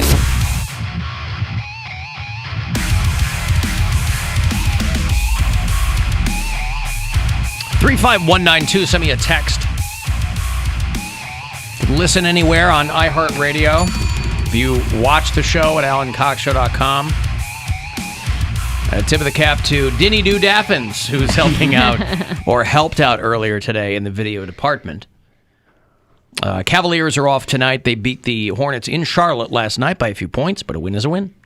And so they will be back home for one game before they get back out on the road. They're going to play the Portland Trailblazers tomorrow night. That'll be a 7 o'clock game at your tip-off here on MMS. Pre-game will get going about 30 minutes prior. You'll hear the whole thing here. They started taking down the Indians sign at Progressive Field this morning. They said, Why? What happened? Bill, see me after the show, will you? They said it'll take a couple of days to get the thing taken down, and then they will put up the new Guardians sign. You know, we went to go see Gojira on Friday night at the Agora. Fantastic show. Sold out to the rafters. I have a feeling this is one of the last... that's a band that's not going to be playing those size clubs for much longer. But it was funny because at one point... They're French. And so at one point they were like, Cleveland! You know, they're shouting out the city, whatever, and taking some photos from the stage. And the singer goes, every time we are in Cleveland... He starts talking about a show that they did a long time ago. And was anybody at that show? You know. Anytime we are in Cleveland, we always think of our favorite movie, Major League Baseball. He goes, woohoo! You know, and I'm like, is he joking, or clearly they're pandering to Cleveland? Yes. But I wasn't sure if he was joking that was what the movie was called, or if he thought that's what the movie was called. And then he goes into like wild thing, you know, whatever. And of course, that's all it takes to get people pumping their fists. It might be what it's called in France, like, because sometimes the movies' titles are different. So it actually might be what it's called in France. Oh, that'd be great. Major League Baseball. It's like, it's a quiet place. It's like, whatever, white people whisper or something like that, you know? Yeah, quel dommage. He's like, shh, it's a quiet place. This place is too quiet. And we love this movie. That's a joke on 30 Rock when Liz Lemon writes that book, and it came out like it was like translated from Korean or something, and she was like, by lesbian yellow sour fruit. Oh, man. I love it.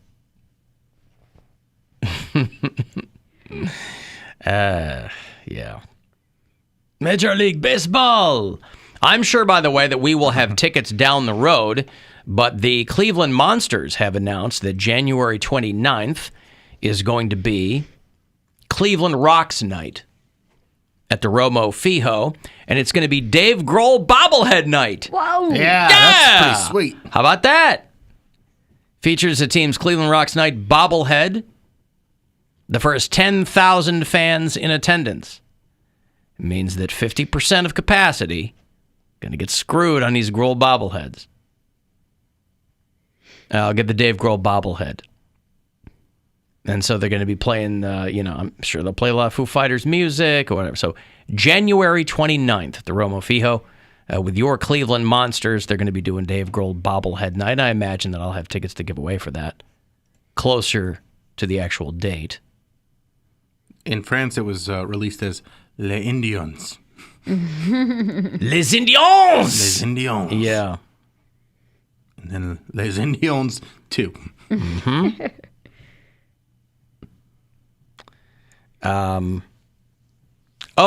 So they made a big show of Mark Zuckerberg changing the name. This is kind of along the lines of the Guardians changed their name, disregarding a team that already uses that name. A Cleveland roller derby team is already called the Cleveland Guardians, and they're suing the baseball team because they said, they want to throw us a couple bucks. It wasn't like they completely disregarded it, but they just want to throw us a couple bucks, and they assumed that because we're a much smaller organization that we would just lie down, and apparently the Cleveland roller derby team is not lying down. Now, I think best that they can hope for, given the resources of Major League Baseball, is probably maybe a sizable settlement, or maybe nothing. Maybe they'll tell them to stick it to them. But they made a big show out of Mark Zuckerberg changing the name of Facebook's company to Meta. And the guy who runs a company called Meta had a problem with that. No. There's a company called do the checks first. Because I think these companies figure who's gonna, if anybody wants to sue us, they can do it, but we'll just drown them in legal fees and blah, blah, blah. There's a company called Meta PC. And they said, we will sell the name to Mark Zuckerberg for $20 million. That's fair. Yeah. I mean, again, I don't know why anybody wouldn't do their diligence. I have to chalk it up to them just going, nah. Screw it, we'll pay. Yeah, whatever. We're Facebook. We'll do whatever. We can pay. Zach Shoot is the name of Meta PC's founder, and he posted a video on Instagram. To reflect who we are and what we hope to build, I'm proud to announce that we are now Facebook. There you go. So hey, guys, let's just, maybe we'll change our name, too. Swap. Yeah. People were sending me, we were talking about the registered sex offender that got picked up again because on Halloween night, there were kids coming to the door, and he would open the door naked. And apparently there was some dude naked in his house over in Brunswick. I got a letter from Rob. Ooh. Over there. I don't know if this was on Halloween, but they said that somebody, people had complained that a guy was standing in the middle of the afternoon, just standing in his doorway, completely nude with his hands on top of his head. Was there someone behind him with a gun? That would be a position you'd, right? Like, have to stand in if... Take off all your clothes and stand in your doorway. Put your hands on your head. Officer, the gunman just left. Where'd he You go? might be able to catch him running through my backyard, if you will. But this goes to show that you can get in trouble for standing in your own home naked. Did he get in trouble? I mean, it got reported.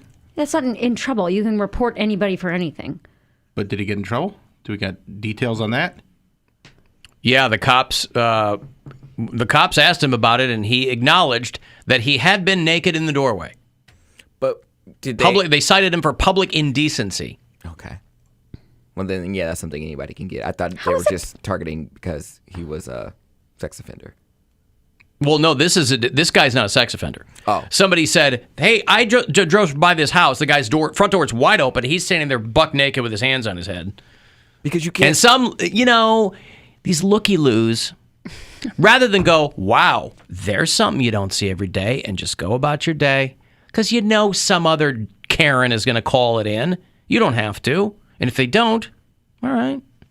There's no kids on his step. He's in his home. Maybe he's just enjoying the depth and breadth of his kingdom, right? He's standing there. Some people, you want a little breeze. That was my point yesterday, was that I was like not defending sex offenders and saying they're all fine. Sex defender is what we like to call Mary. Mary Santora, Mary's sex defender. A registered sex defender. No, I was just like, I don't see how it could possibly be a crime, what these people, being naked in your house. I don't. If other people can see you, you can get cited for public indecency. I see that now. Yeah. Which is still pretty crazy, I think. Here's what I think What you if should you're do. just walking from the here's shower what I'm to your saying. bedroom without a towel? Well, that's completely different. But these are people who want people to see them naked. Guys, for whatever reason, because it's never hot chicks standing there with their hands up on their head. Guys are desperate Big fat dudes. for people to see them naked because no one's voluntarily requesting to see them naked, right? Yeah. You never see beautiful people walking around naked because they're like, no, I either monetize this or it's for specific people. Yeah. It's always they're desperate for anybody to see them naked. And so that's when the cops show up. Sir, please, I guess. if you pull the blinds and you're walking around naked, nobody cares, but then no one will see you. And that's what these people want. I got a letter from Melanie out there in Parma Heights. She goes, you guys were talking about that sex offender website. Mm-hmm. And she goes, so I search my address, and there are two dudes within walking distance of my house who are on the sex offender registry. We had the guy called the show yesterday, said that the guy who was doing his lawn is a registered sex offender. So, I would say 50% of the time, I don't close my blinds after I get out of the shower. But you're on the third floor. Right, but I'm still in front of a window. But you're not standing there. Not standing waiting there for someone to walk for past someone or to drive notice past. you. Right. You post so many thirst traps on Instagram, though, you don't need to do that, right? Way more people are going to see them when you post them than they are looking inside your window on the third floor. I'll cop to today being a thirst trap. That was done on purpose. What'd you do today? I tagged you in the post before it. I was having a rough morning, and I was like, I'm so sad I just saw the story tag me. Oh, I didn't tag you in the picture, no. But I was like, you know what? I'll take advice from Alan. I'll put on makeup and real clothes, and I'll take a cute picture of myself. And that's what I did. Yeah, better to look good than to feel good. That's exactly what I said. Of course. But Bill doesn't buy it. No, but I'm it's fully better on to board. feel good. Now, if looking good makes you feel good, yes, that's looking fine. good. But who doesn't feel better when they look good? But I'm saying I'd rather feel good than I've also looked good and felt bad. No, stop. That's no. Again, we don't have to redo this, but I've always been in the middle of you two, where looking better does make me feel better. And that's great. No, but what I'm saying is that I get nervous. And again, you're saying these people are being, what's the word? Exhibitionists. Yes. My mom used to call us that when we would walk around naked. Like if we were little kids, like 9, and I'd go from like the bathroom to my bedroom naked, and she'd be like, stop being an exhibitionist. We never had we grew up seeing my mom naked quite a bit. We did not grow up with a whole body thing going on. We didn't care about nudity. As Catholic as we were, and that didn't cross over into like, you know. Well, my sister's like that. Everyone's naked in that house all the time. I'm serious. All the time. I'll come over and like my brother-in-law's in his underwear. The kids are both naked. I'm like, what is going on? Company's coming over. You might want to put some clothes on. No, I'll just like if I just stop by and everyone's like, oh hey, I'm like, why are all the children naked? What's happening in this house? Hey, it's bath time. We're trying to wrangle them up, you know. But I mean, I think there's a certain freedom to that. How late are you going over there? After a certain time at night, no guests. Mary's doing a drive-by. Yeah. 11:30. Yeah, I want to take my pants off when I'm walking around. Yeah, it was so weird. My brother-in-law and my sister were both naked in the same bed, and I was like, guys, it's midnight. Like, what are you doing? You know? Yeah. I'm kidding. What I would say, Bill, is that if you look good and you still feel bad, you don't look good enough.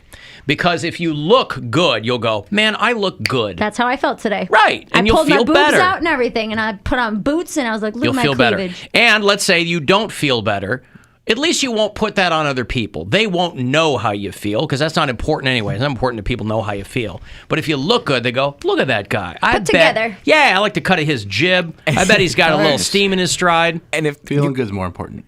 And if you confide in someone while you look good, saying that you feel bad, they'd be like, oh, but you look so good. They want to help you. Here's They're the like, ultimate argument. It's a lose-lose. When you are reaching the climax, you look the worst you look because of the face that you make. Says who? That's a personal thing. I have a beautiful O face. Same. I'm hot, yo. Well, you're also. I was gonna say you're also. No, you don't. You're also buck naked, and most people don't feel good when they're buck naked. I mean, you know, I'm talking about when you're dressed to go outside, looking good.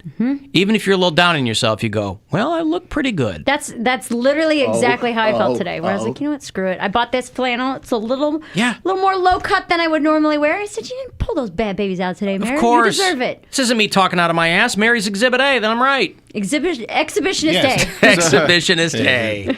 Other people approving of your looks makes you feel good. Okay. It does, 100%. Of Don't even course. act like that doesn't do it for you too.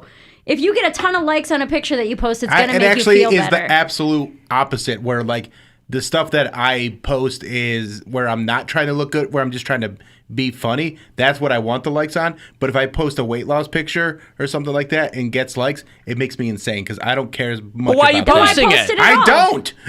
What? I haven't, you just said if you post a weight loss picture. but I haven't. Well, I haven't lost weight, but no. But when you were posting photos. Yeah, but when I was, but I was also on like a contract, like I was. Oh, it was an endorsement. It was an endorsement. So I I had to see. do that. So I didn't actually like posting those. I was just doing it because I was paid to. But it never made me feel good. It's like Jonah Hill just had a thing where he's like, good or bad, I don't want you guys commenting on my body. It doesn't make me feel good either way. Well, I take his point because he's not posting photos of himself. Right. But people who post photos voluntarily and then go, you know, it's like, okay, well. No, I know I'm opening myself up to scrutiny. Well, no, but I'm just saying it's not, there's no shame in saying, I feel good when people say you look That's good. fine. Yeah. Now, That's fine. if But you're I'm living, saying I don't want to tie. if you're living for that, that's completely different. Right, and that's what I'm saying. That's I don't an want to unhealthy. tie all my happiness to how I look. That Okay, makes but me not very all your happiness. No one's saying to do that. We're saying. But I'm just saying I just want to feel good. Okay. That's all I'm saying. I just want to feel good. If I happen to look good too, that's great. But feeling good is way more important than looking good. And there's been lots of times where I feel great, but I'm just in sweatpants and a big hoodie and my hair's all matted down and I feel great. You feel comfortable. You don't look good. I didn't say I look good. I said I feel good. Oh, it's better to look good. I'm telling you. Again, I'm in the middle where I'm not telling you you're wrong. I'm saying I'm right. dressing hotter and pulling my boobs out made me feel better today. Pulling my boobs I out. swear to like God. they're just right behind you, like, oh, let me pull you out. Well, yeah, I tightened my bra up and put on a push-up and mushed them together, and I was like, this is what my boobs look like today. And that made, when I get a fire react, I'm like, I am fire, you're right. I don't always feel like that. There's plenty of days I cry on air and wipe my snot into my leggings, you know? But you're not posting photos of that. I can't. You're posting photos of the, that's hey, just my... on the live stream. Yeah, that's just for what we're monetizing here. But that's involuntary. You're not posting the live stream. Right. But yeah, I agree that dressing nicer can make you feel nicer. Like, again, sometimes I do that, but I'm just saying the argument is not which one. Feeling better is better than looking. Like if I look good and I feel like garbage, like if you were dressed like this but you were feeling sick, would you care one little bit that you for felt me, bad? it would be at least my boobs look nice. I feel like trash, but at least I put on makeup today. I don't look my sick. hair. Yeah, my hair is on point. I'm not that way. I do not. If I'm not feeling good, I don't care how good I look. Well, you don't have But to looking be. good doesn't make you feel better. Mary and I can walk around knocking people's socks off. Looking good makes me feel like better, but it's like if I don't feel good, looking good's not really going to help not gonna that much. improve it. Yes, exactly. It's mind over It's matter. the opposite. It's mind over matter. Like I can, if I'm not in a good mood and I have, like it's almost worse because then if I'm not feeling good and then I have to try and look good, I'm like, this is not representative of how I feel right now. I want to look like the troll that I feel like. Hey, Kaylee. Hi, Alan. Hey, what's up? I'm here to back Mary up. Woohoo! Okay. Because, it's not a usual thing. And, most thirst trap posts, I don't know, you get anxiety about it and you're like, I don't usually post things like this, but there are just some days you're like, you know what? I feel like crap today. I'm going to look hot. I'm going to put it on the internet. Yeah. And I'm going to get attention from strangers. And Yes. you know what?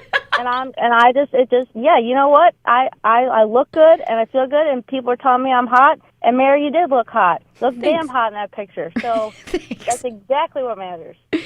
I'm going to put you on hold, and you and Mary can have a private conversation as I go to break. We already talk on Instagram. We little- send each other videos. Yeah, it's a little mutual admiration society between you two gals. Yeah, I'm going to back her up. I don't post stuff like that normally either, but some days you're like, yeah, you know what? Today's the day. Today's the day I'm going to get ready purposely just so I can put this on the internet and people will like it and make me feel better because I feel like a giant pile of crap today. And Kaylee might not normally do it, but she's posted some stuff before where she's got like, a hot body. she's like, here's me in a ripped T-shirt on a Harley, and you're like, all right, like, yeah.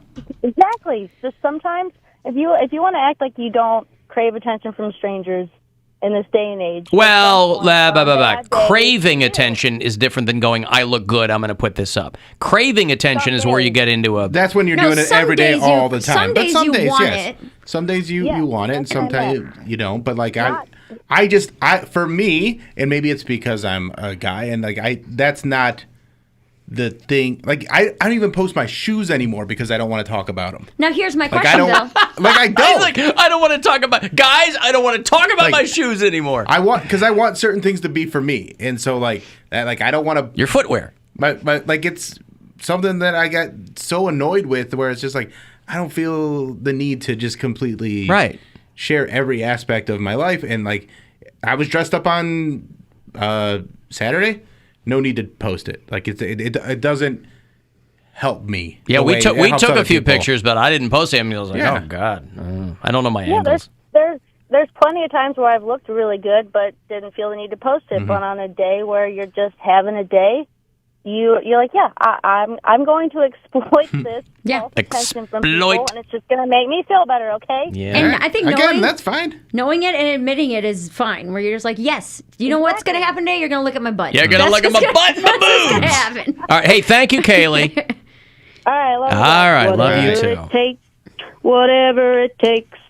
Cavs are gonna do. I said Cleveland's gonna do. I said we all got to do. I said whatever it takes. All right, I got to take a break here, and if you want to get a text in, 35192, I will have Cavs tickets for you after the break.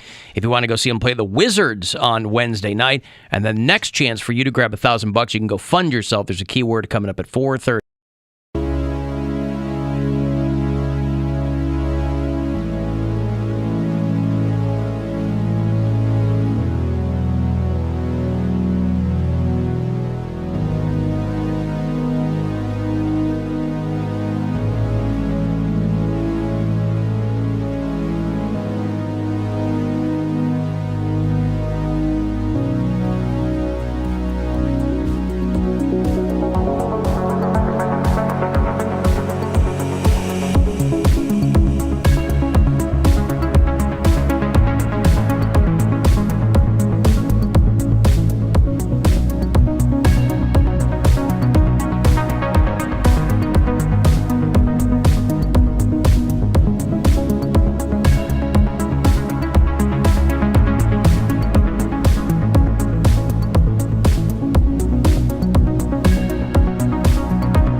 yourself away. All right, your Cleveland Cavaliers are going to be here at home on Wednesday night, 1 week from tomorrow night, the 10th, against the Washington Wizards at the Romo Fijo. If you haven't been to a Cavs game yet this season, great opportunity for you to get down there and have some fun. Cavs.com for any and all details you need. Cavs Wizards next Wednesday night. You and a pal right there. Caller 10. Good luck. These are yours. 216-578-1007 or 800-348-1007. Pop quiz. How much crap can 270 minutes hold? It might be crap, but we love it. The Alan Cox Show on 100.7 WMMS.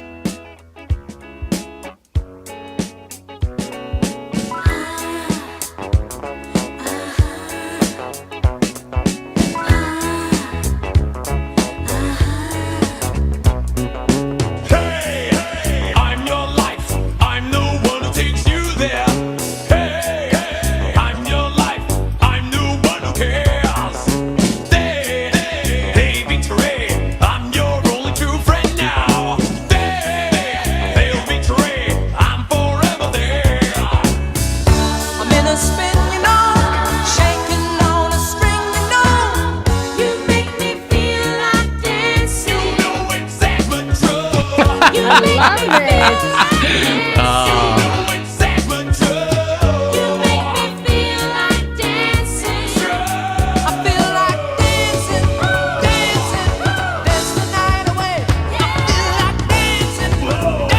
Are you guys old enough to remember Leo Sayer, the guy that sang this song? No, but I know the song. Yeah, he had like a 70s fro. He had a couple of big hits. I love these mashups. You know, I've played a lot of DJ Cummerbund over the years. This guy, Bill McClintock. Oh, I've Maybe seen they're some the of his same. stuff. This guy murders with these mashups. Maybe they're the same guy. I don't know.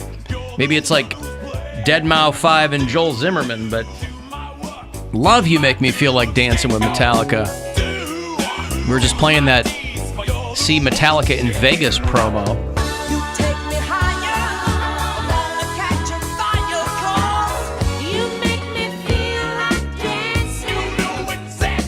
That's so good right there. I love that. I wonder if it's you so could good. make that work in like a real, like, be like a kind of funky pop band and have two singers and one of them is doing more of a Metallica, Like a live growly- mashup band. Yeah. Yeah. Like, but like they're doing originals. Right. But they have that kind of singer in the band too. The same guy mashed up Steely Dan and Metallica, and of course, that's scratching me right where I itch. That's a 1-2 punch.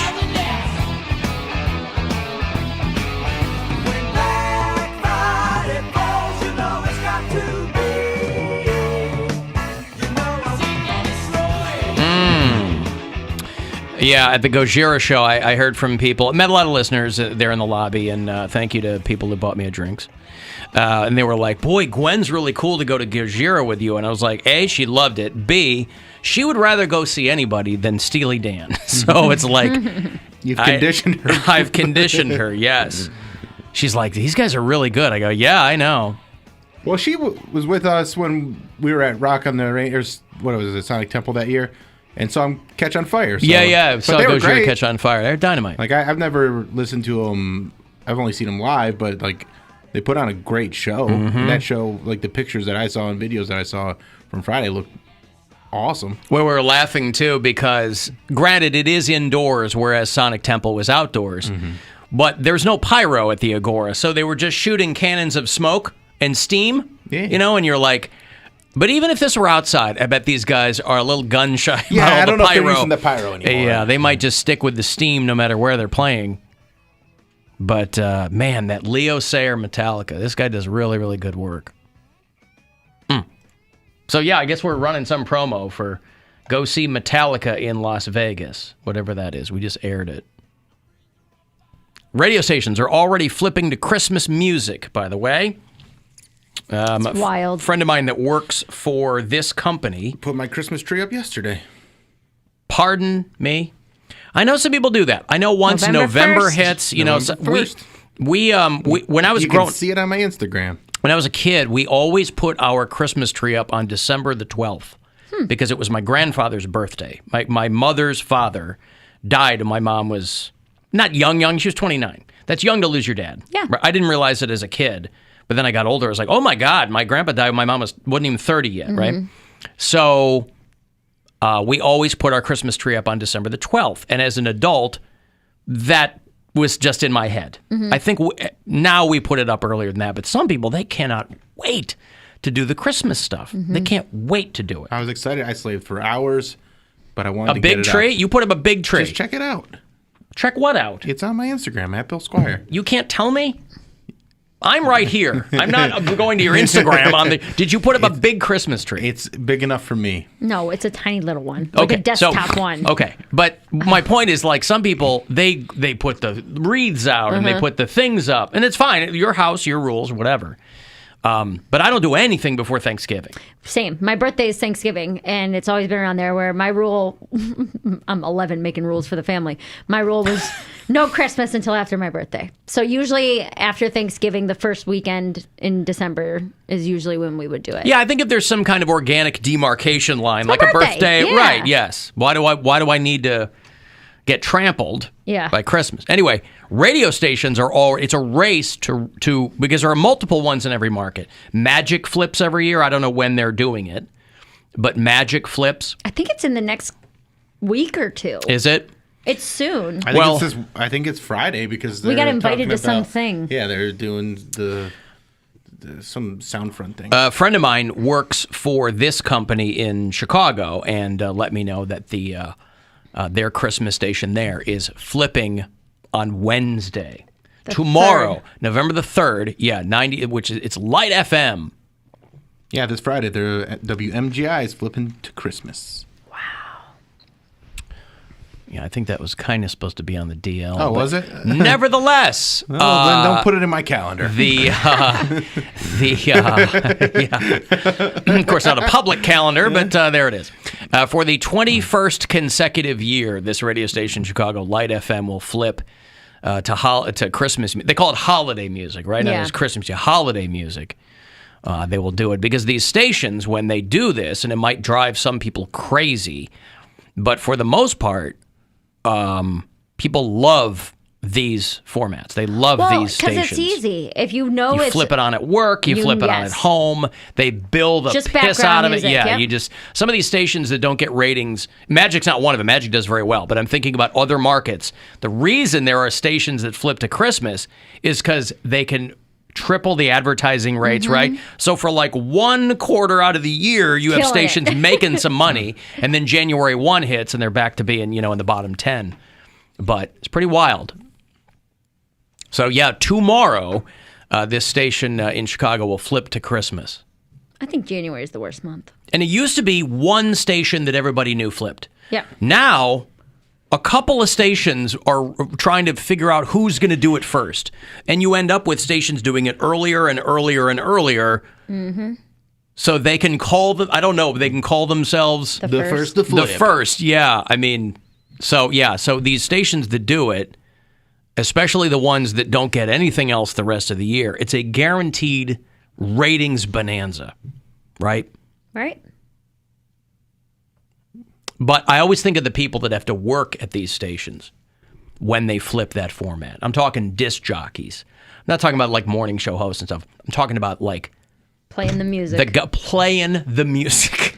All I want for Christmas is you. There is this went out, if you saw the tweet, there's a bar in Dallas where the guy who owns it posted a sign. He's got a sign with rules on it and said that if anybody plays that song before December the 1st, it will be skipped on the jukebox. No Mariah Carey, All I Want for Christmas before December the 1st. And then after December the 1st, it's only allowed one time per night. There is a team of gays that go around to all the local bars and they... A team of gays? A team. Like a team squad. Like The sex men. That's a gaggle. Yeah, a gaggle of gays. It's a gaggle. Yeah, it's a gaggle of gays. No, it's a pride. Oh, yeah, there you go. And they go around to all the local bars and they'll each put in, maybe 2 or 3 hours worth of Mariah Carey, All I Want for Christmas Is You. I would murder someone. It's all over the bars, all over the city. But you just unplug the jukebox at that point. Nobody's going to sit through that. I mean, sometimes people do, sometimes people don't. Oh, wow. I don't know what happens. I just know that's what This they is do. where Touch Tunes remote can really screw you up, too, where people can just do It's it. one of our many gay categories. We have our bears, our queens, our daddies, our sugar caddies, our maple smoked sausage patties, our Belgian waffles, and of course our six tops. Fun fact, those last 4 are just things that are in this room. But you believed me because you are stupid. Wow, and what, pray tell, are you? I'm a soft butch. Mariah Carey herself responded to the viral tweet of the sign of this Dallas bar. It's a picture of her in armor, and it says, "Is this the war on Christmas that I've heard so much about?" So whether or not there are any local places in the greater Cleveland metropolitan area that have a sign similar to "No Mariah Carey before December the 1st," because that really is, I think, maybe I'm missing something, but that song, it's not brand new, but it is like the most recent Christmas classic. Yeah. That's what saved all these stations from playing Sinatra and Sleepy Bing Crosby songs, is somebody came up with a Christmas song that blew up. Theirs and NSYNC's is new too. The Merry Christmas, Happy Holiday. I don't know Those that two. one. That's a pretty good one. It's fun. Yeah. Okay. But they were probably around the same time. The opposite of that, there's a bar in Lakewood attached to Around the Corner that flips to an all Christmas themed bar every year. It's just like their side room. I think it's a party room or something. But they deck it. I mean, like. You mean the head to room where they toe. have like high school reunions and stuff Yeah. off the patio No, there?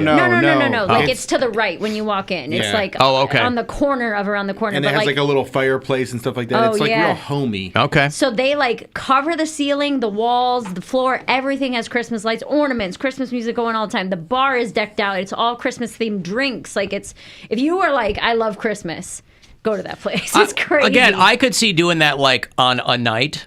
They Go do it once. for like 6 weeks. That's what I mean. But Yeah. like as a patron, I could see Oh. going in for a couple Yeah. hours and having, getting some nog, heavy on the nog. God, I love eggnog. I love eggnog too. God, So fattening, Christ. so good though. Oof. Well, if you're not drinking it like water, I mean, you're fine. But it's really good. That's why people drink a lot of it. Yeah. It's like, Yeah, when they give you it's those- hard to limit yourself with the eggnog. Stupid little Put some in glass. your coffee, man, instead of creamer.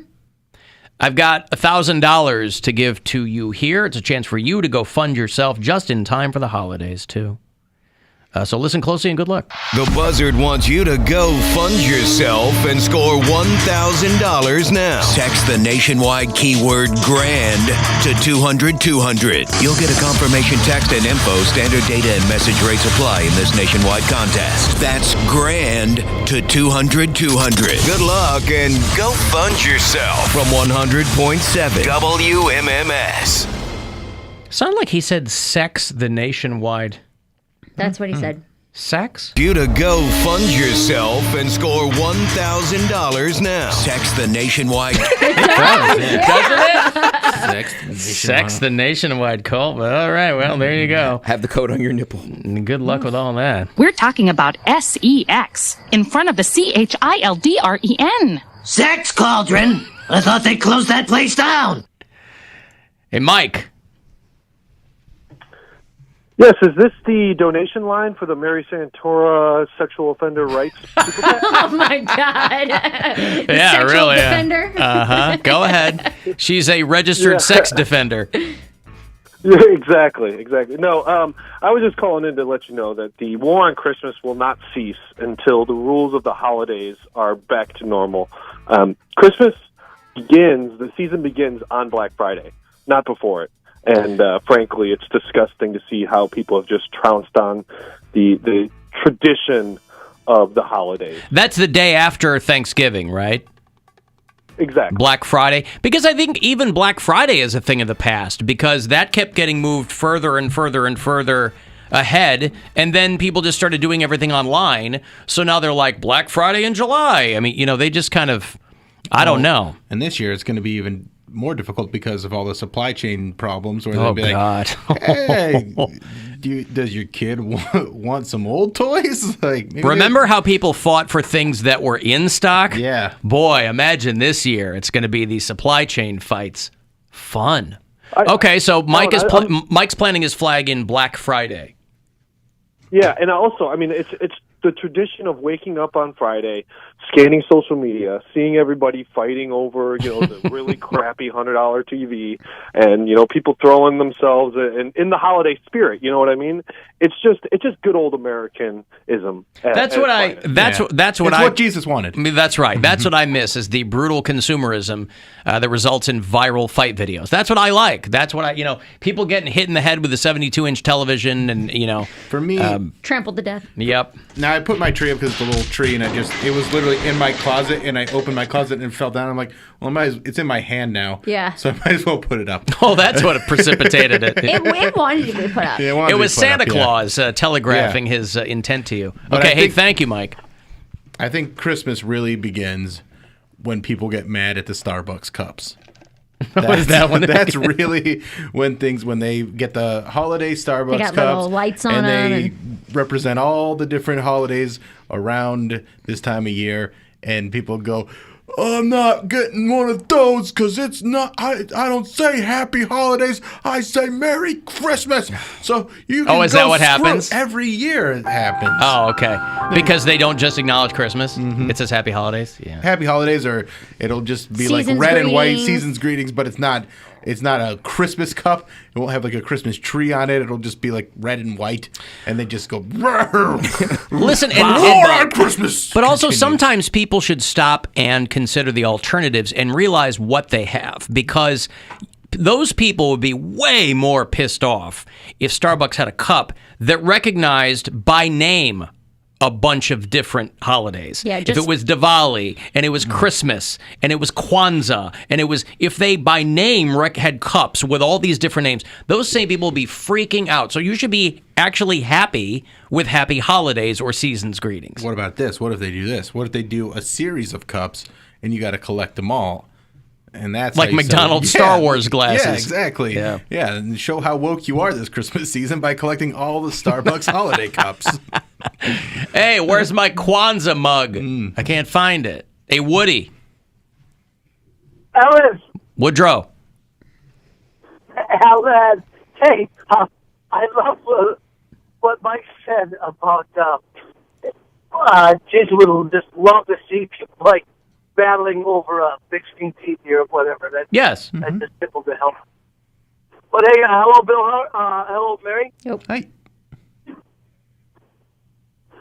But hey, listen, I was on the Poundcake. You guys were just talking about some silly. I just got on the road. I had a long day on the road, way out in Elyria, hauling butt back to the east side, right? And my question to you, Alan, is, you like Steely Dan because of their technique, their musical quality, right? Their musicianship, so to speak. Yes.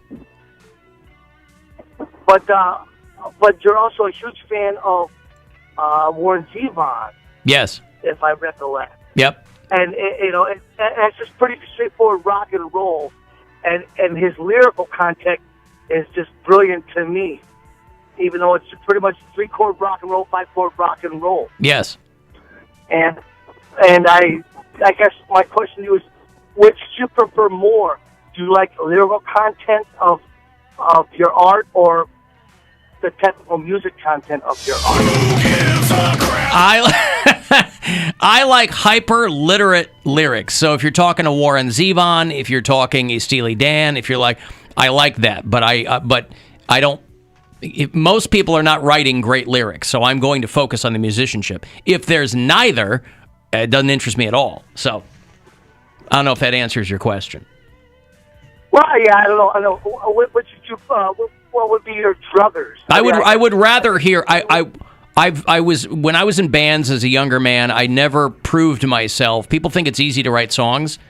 I never proved myself capable in songwriting, so I would much rather focus on the musicianship. Yeah. And leave the songwriting to people who can figure it out. Yeah, the skill other than the heartfelt of the air supply stuff. There you go. Right. Okay. Thank you, Woody. Cheers, brother. All right. Thank you, pal. Hey, Drunk Sue. Hey, honey. How you doing? I'm all right. Hey, I just wanted to pipe in. And there you are, piping. How you feeling? How you holding All up? right, I'm piping. Yeah? I was just wondering, with all this Christmas decorations and all this kind of nonsense and this, can I eat my turkey first? Why? Yeah, you can. Oh, you And mean then- what? You right? You don't like Thanksgiving being trampled by Christmas. Exactly. Well, a lot of people feel that way. But fortunately, nothing's being forced upon anyone. You know, you can decorate with gourds and cornucopias, and then transfer to the Santas and the elves on the show. I'm sure you can.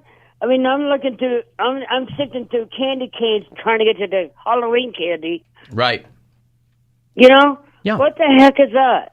Fortunately, it's all very prominently labeled. So no one will end up with Starlight Mints Yeah, I wouldn't handing them out to the accidentally kids. buy candy canes in the Halloween aisle, right? Right. That's I correct. brought my plants in. You brought I your have somewhat of a green thumb, right. but this one plant my friend gave me. She lives down. Her name is Shelley, and she gave me this plant. It was like almost dead. So that green thumb, for the record, is not a viral infection. I've been taking care of it, and I brought it in the house. I didn't realize how big it had gotten over, through the weather and all that stuff. This thing is freaking huge. Yep. So that's pretty cool.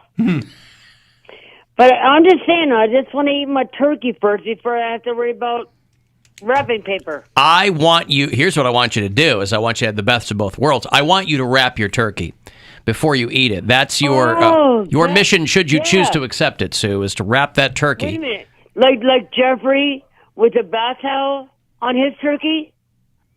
I have no idea what you're talking about. What I'm saying is you should wrap your turkey and then tear it with a knife and then consume and eat. I gotta go, Sue, but thank you for checking in. Merry Christmas, Sue. Merry Christmas, Sue. And a happy Four Loko to you. She celebrates the 12 Locos of Christmas. Okay, I got to take a break here. If you want to get a text in for anything, 35192 to do that. AlanCoxShow.com. I want to watch. You can hit us up there as well, and we'll be back. It's the Alan Cox Show on 100.7 WMMS and everywhere you go on our free iHeartRadio app.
Call the Alan Cox Show. 216-578-1007 or 1-800-348-1007.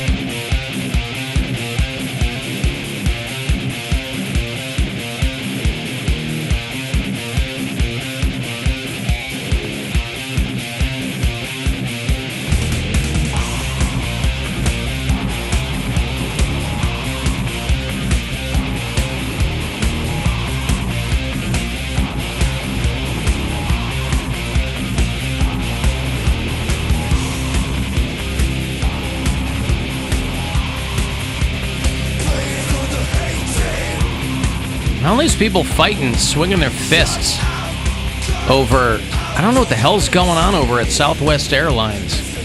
I was reading about a couple days ago, people were clutching their pearls over a Southwest pilot that at the end of his announcements said, "Let's go Brandon," which is the polite way of saying F Joe Biden. And people were gasping at the pilot doing that. And now they're talking about a pilot and a flight attendant who came to blows at the airport bar, like after getting off the flight, over wearing masks on the flight. Like, if you're the pilot, by the way, once they lock the door, take the mask off. Like, I don't get it. Pilot with Southwest Airlines caught an assault and battery charge after a physical altercation with a flight attendant. I don't know if it was a male or a female flight attendant. I'm going to say male. Probably two dudes going at it. Is it a male or female pilot? I guess. Do you think a female pilot would start a physical altercation at a bar? I believe anything is possible. Yeah. We've seen people, the people that are freaking out over masks and vaccination, stuff like that, there's no specific person you can tie it to. I mean, it's men, women, it's all sorts of people that are freaking out over this stuff. So I can't just be like, assume it's a man. Now, I think there's a lot more male pilots than female pilots, but you never know. Yeah. American Airlines is contending with another flight attendant who got punched, and the guy who allegedly punched her, his defense is that he has a condition that prevents him from making a fist. That's a pretty good defense. So he got excited? He's like, I finally have a fist. Bam! No, they're trying to figure out what happened here. Oh, he's saying he didn't actually punch. Yeah, he's saying he didn't do that. Yeah, a guy named Brian Sue Irvine. He was going home after brain surgery. He's 20 years old, and he was on his way home. Brain surgery that he got after being randomly assaulted in New York last year. He says he accidentally bumped into the flight attendant, and she responded by swinging her arms at him and running after him. And he says he was just scared because anything that hits his head post-brain surgery would cause him real problems. So he says that the flight attendant charged him and that she hit her nose against his hand, which he had up. She says that the guy, the flight attendant says that the guy hit her and she got a fractured nose and a concussion. I just had my hand up there and she just smashed her face into it. Can't do anything about it. Yeah. I think we need another lockdown, not for the pandemic, just because we all need to go home and just chill out for a while again. Like, everybody needs to stop trying to be in public. We're just not equipped for it. But it's interesting in that all the time that people were in their homes and locked down or doing whatever, zero benefit from that because, as it turns out, there were too many pissers and moaners about whatever came after. Secondly, it's just like people put everything on pause. And then when people started going back in public again, they just unloaded on each other because they were, like, hey, I've got to take that year of anger I had and I saved it up and now I'm going to spend it out in public. Not I learned about something about myself or my fellow man or woman, whatever. So there's this guy who says, I just had brain surgery and if I smacked her, I didn't realize it because I was in a mental fog or whatever, but his defense is largely, I can't make a fist. And the flight attendant is saying that he smacked her into the lavatory door. Oh, Jesus. You know, in so many ways, all of the many, many times I have flown over my adult life, because I was never on an airplane until I was 21, I have gotten so unbelievably lucky with air travel. Same. Couple of hiccups here and there, but I've never had a lost bag. I've never had a fight on a flight. I've never had an emergency reroute because somebody's having a heart attack. Yeah. You know, I've never had anything like that. At the risk of jinxing myself. I was like, yeah, now that I'm like, yeah, same. I have a flight tomorrow morning. I'm like, watch something happen on this flight to Wisconsin. Yeah, Mary's out tomorrow. Thursday on the show, by the way, Michael Imperioli is going to be on the show, who you know as who? Christopher Moltisanti from The Sopranos. Chrissy. He's got a book out called Woke Up This Morning, which is an oral history of The Sopranos. So he'll be on Thursday. That's cool. And then I think Gwen is filling in for Mary on Friday. Nice. Mary's out Friday, too. So Michael Imperioli is going to be on the show. Maybe Dennis Quaid. I'm talking to Dennis Quaid. He hasn't been on the show in a while. I was like talking to him. So, yeah, you'll be on a flight tomorrow. Mm-hmm. Flying to Wisconsin Now, tomorrow. if you even start to hear something that sounds Pull like my phone out. a Donnybrook, a scuffle, any point in that curve, you start filming. I will. At least Promise. audio. Okay. Don't need the video, need the audio. Got it. Heard. Out and back to Wisconsin tomorrow. I'm out of the state for like 18 hours. I land at 3 and my flight leaves. I have to board at 5:25 the next morning. Oh, this is up at Stout or UW Stout. Yep. And then Thursday night I'm headlining Hilarities. I'll be back if anybody wants to come to those shows. Super excited for that. And then Friday and Saturday in Cincinnati. At the Liberty Funny Bone. Jet Set Mayor. Jet Set Mayor. It was a busy weekend, man.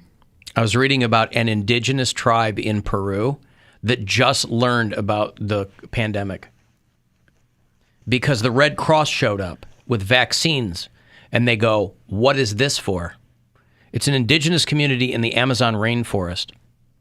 Because what I had heard is there was one place, the island of Tonga was the one place on the planet that had no COVID. They were so isolated. Like Antarctica ended up having a COVID case. And they, for a long time, whatever base they've got with scientists and stuff, were really, really isolated and nothing had happened there. But I think the nation of Tonga, which I think is an island, hadn't gotten any. But they said there was an indigenous community in the Amazon rainforest in Peru that only learned about the pandemic when the Red Cross showed up. That's crazy. And told them, this thing has killed 5 million people around the world. One woman said, I decided to get the vaccine so that I don't get sick. Now, put this into our current perspective. And again, this just goes back to how great we have it in this country. That it's really a luxury for people to piss and moan at school board meetings about QAnon and all this nonsense that they don't really believe, but it's fun to talk about, I guess. Here is a group of people who just learned that the pandemic existed, and they go, that sounds awful. Please vaccinate me. Because they said, if traders come to visit, TRADERS, not the kind we had on January 6th, if traders come to visit us, they will bring the disease and pass it on. Now, you would imagine a community like this would be much more concerned. Well, they would be more community-minded because that's all they've got, right? But imagine that. You got people here after a year and a half of a pandemic who go, no. I don't trust it. I don't know what's in it. And these people, they go, yeah, this killed a lot of people. They go, yeah, okay, yeah, shoot me up for this. Can't believe they didn't do their research. They didn't even get on Facebook to see what anything's going on. Yeah, right. Wouldn't that be funny if there was one dude in the tribe, though, who was like, no, sheeple. I've heard about this. Yeah, one guy in the indigenous Peruvian tribe. Yes, sheeple. Yeah, there was some PSA that they aired in Australia that's making fun of anti-vaxxers, and apparently it fooled a lot of people into thinking it was like a real thing. It's a guy who needs an EpiPen, and he starts asking the girl what's in it. Falls to the floor of a restaurant. You're having a reaction. You're gonna be fine. Hold still. Wait, what brand EpiPen is that? I don't know. What's in it? Medicine. Medicine? How long is it research for? I don't know. What are the stats from Europe? You could die. What does Joe Rogan say?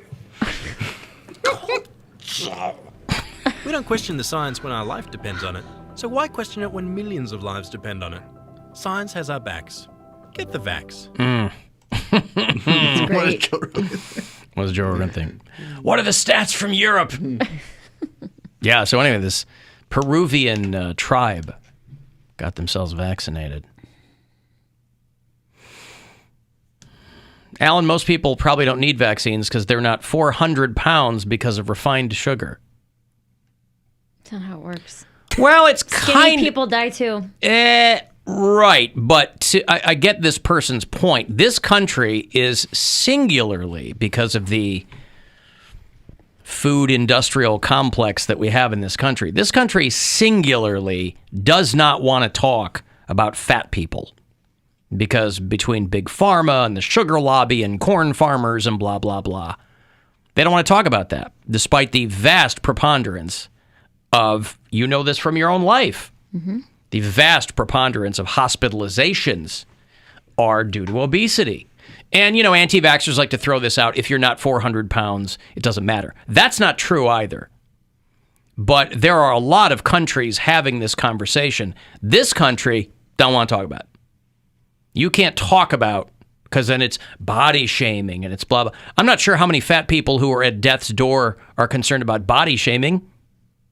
They traditionally, when they get to that point, want to be saved from dying. And so this country, for whatever it is, there are a lot of forces at work that, you know, prevent those conversations on a national scale. Public health is, of course, a slow-moving target.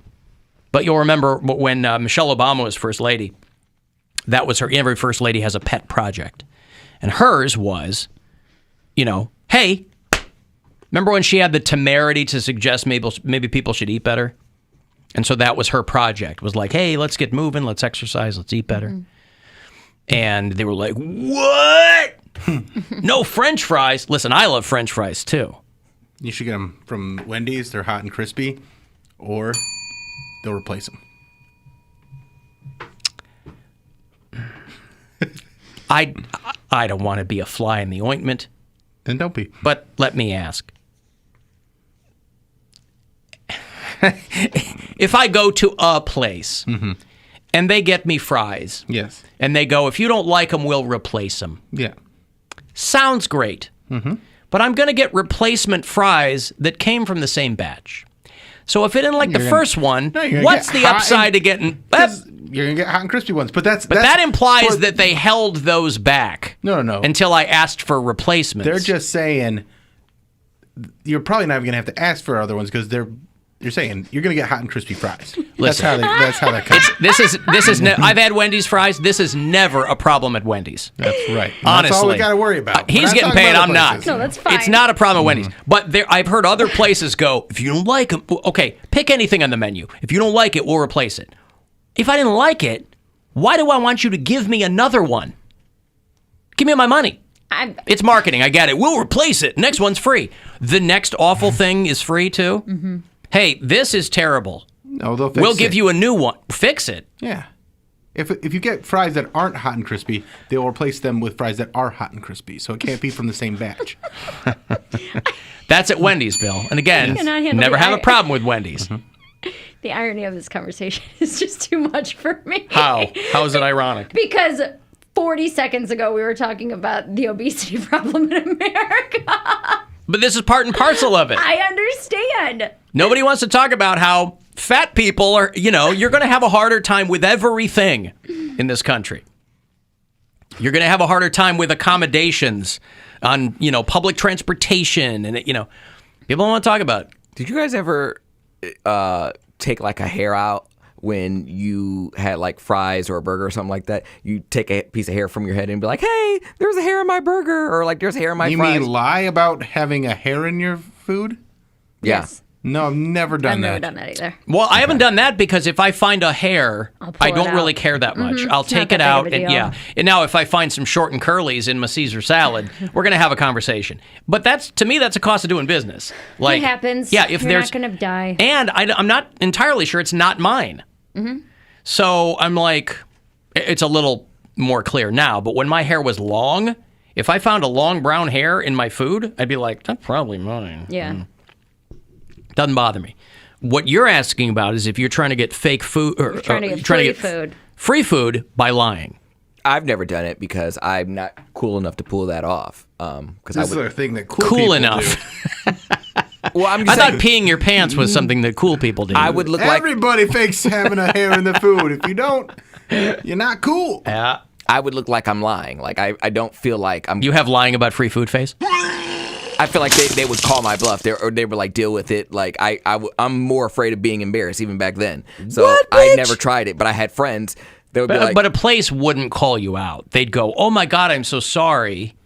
That's how people get free food. Yes, They talk but I smack just about you in the back. yeah, I don't have the nerve to do that. But I had friends. They were like, "Oh, bitch, we got nerve," and they were fat friends. They're like, "Oh, we got nerve," and they would go up there and they were like, "Oh, there's a hair on my McChicken," and they would open up the bun to see like a strand of hair in the mail, and they would give them more food. But I'm like, Yeah, but then you're just getting another sandwich. Yeah. that's what they wanted. They wanted another sandwich. Why? But you don't. They don't take the one that you have. Because then you get 1.5 sandwiches instead of just one. No, sandwich. but then you're going to wow. sit there and eat the alleged hair sandwich in front of the people? You don't eat it give in it front. back. You go. No, they don't ask for it back. As Why far as would? I know. But I would think they would take it and throw it away. Yeah. Because why would a person? And a McChicken's $1.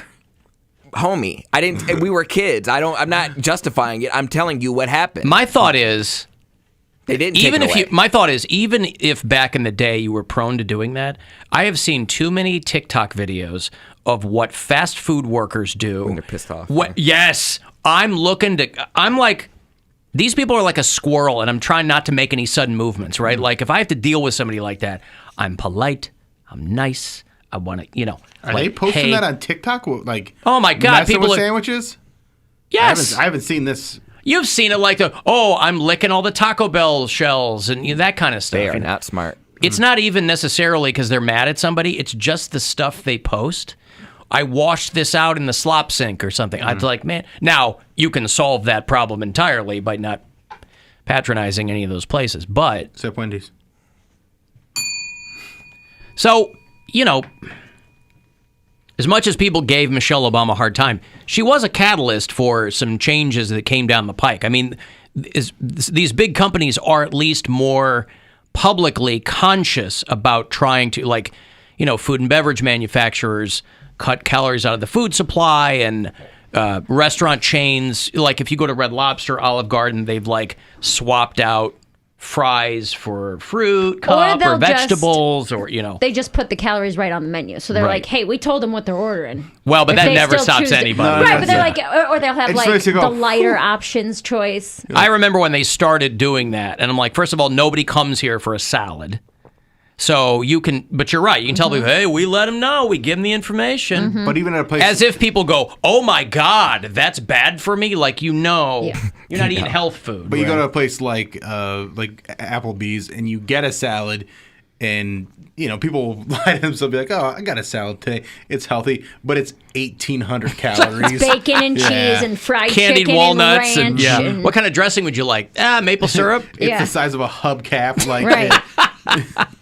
I had to have that conversation with my dad when he first started eating right. He would eat these. He would send me a picture of these salads, and I felt bad the first time because he thought he was doing so well, and I logged it all in, and his salad was 2,600 calories. Because What was on it? Lunch meat and hamburger. Oh, seriously, he was putting turkey, ham, cheese. Jesus. He was. I'm not kidding when I say he was using 9 ounces of full fat Italian dressing. I'm like, you're drinking oil. that's What did you think it was? I see. Yeah. Two or three hard-boiled eggs where it's Right. How do you have how much? 2,000 calories? well, yeah, because it was he was putting turkey and ham and salami on But he it. had to know that that's Not him, because he was Why? like, it's a bed of lettuce It and has there's meat, peppers or and it has onions and green, there's yeah. things in here that So are he thought healthy. right, but when you're putting tons of cheese and dressing, I mean, he knew that He wasn't. did not. He didn't. People don't know when they think, oh, I have a salad. This is probably 700 calories or whatever. I'm like, dude, you got 700 calories with a dressing right there.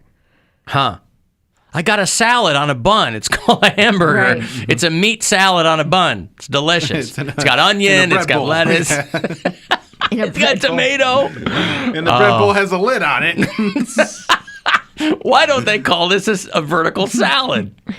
It's called, what's it called? Hamburger. I don't know. There's no ham in it. Oh, man. All right. Yeah, no bueno.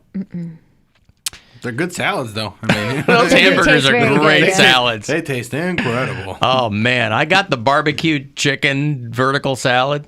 So good.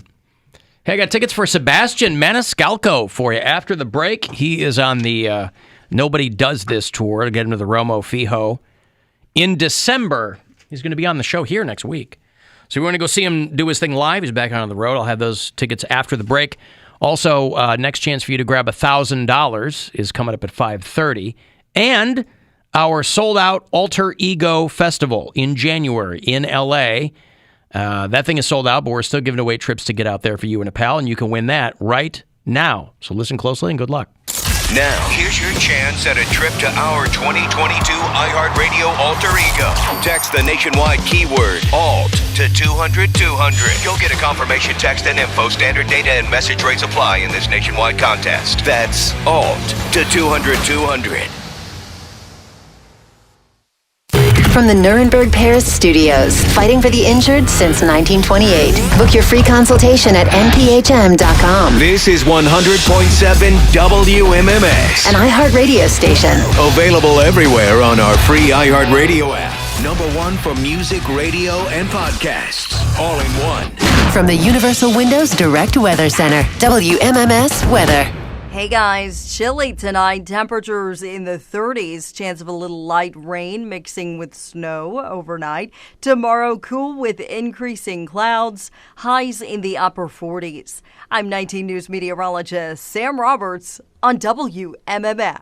This report is sponsored by Batteries Plus Bulbs. Buying for a business? Let Batteries Plus be your partner. Whether you have one location or many, you'll find solutions for all of your battery, lighting, phone, and tablet repair needs, plus volume discounts and more. Sign up for a free business account at batteriesplus.com/business. Batteries Plus.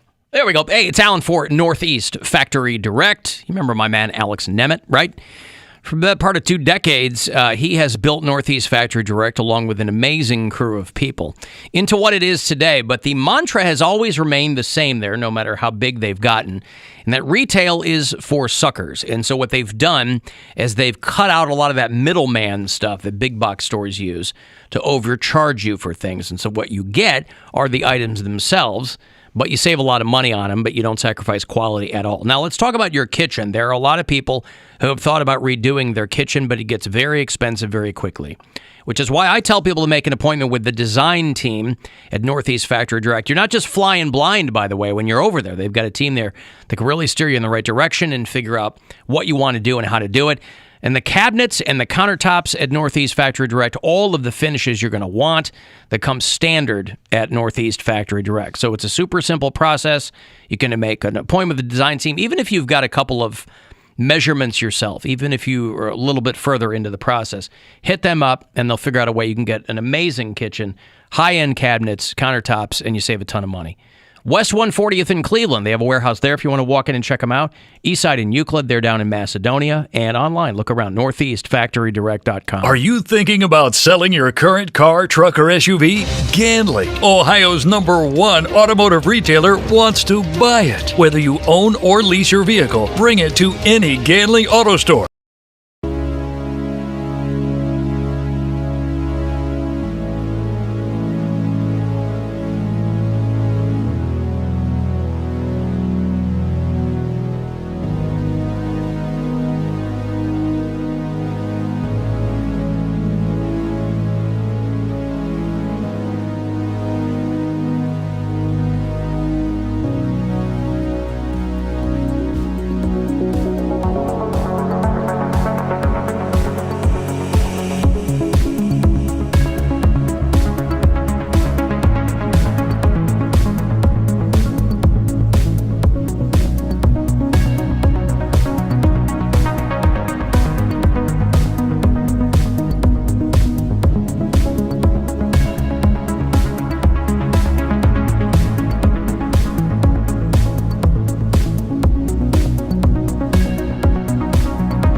Sebastian Maniscalco is out of the house and back on the road. The Nobody Does This tour hits the Rocket Mortgage Fieldhouse. That's what they call it. Thursday, December the 9th. Go to rocketmortgagefieldhouse.com. Rolls right off the tongue for info on it. Want to go see Sebastian this Christmas? Why not? Caller 10, couple of passes here for you. 216-578-1007 or 800-348-1007. Proving what one man can achieve with an utter lack of charisma. One of the great achievements of our time. Alan Cox. On 100.7 WMMS.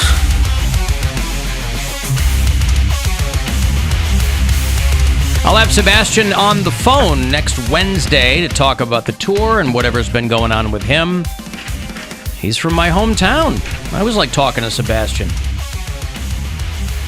Kevin listens to this show in Ann Arbor, Michigan. If you are a listener on iHeartRadio, tell me where you do that from out of state. I'll make sure you're on the map.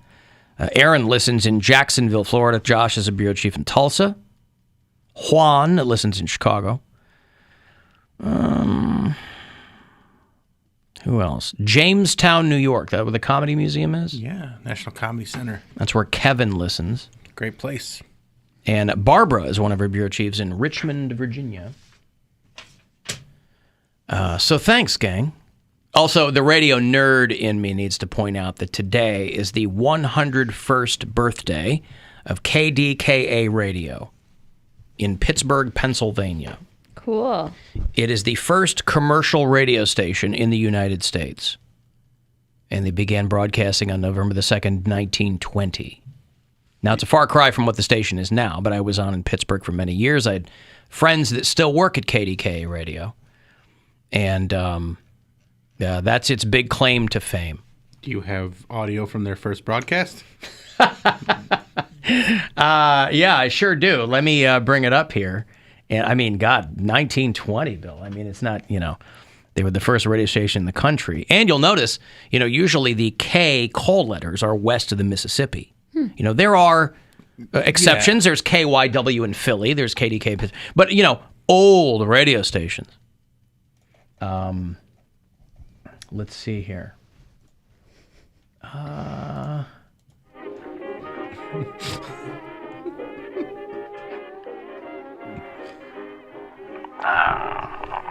Coming in at right where it's KDK Radio 19.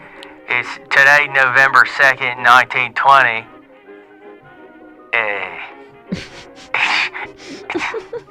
Nah, I got nothing. They're not very professional back then. I know. They were just learning how to do it. It wasn't the birth of radio, obviously, but the first commercial radio station in the country. And of course, what have we done with it, right? Every day, I'm reading stories about people who are technically my peers. They are my brothers and sisters in broadcasting, but they just end up being awful, awful people. And I guess, listen, there aren't any more or less of them in broadcasting than in any other business. It's just that if you're at all successful in this, you'll have a higher profile publicly. A radio host, he did one of these. These guys always get busted for something. These guys that do these financial shows, they're always running some kind of scheme because they usually buy their own airtime. And the radio station didn't care. They go, yeah, cool. You want to pay us to do a show? Cool. A guy who was on the radio in Texas at a Christian radio station, by the way, just as Christ commanded, bilk your elderly listeners. Out of millions of dollars, this guy got 3 life sentences. Whoa. They don't F around in Texas, by the way. Everything's bigger, especially with sentencing. That's right.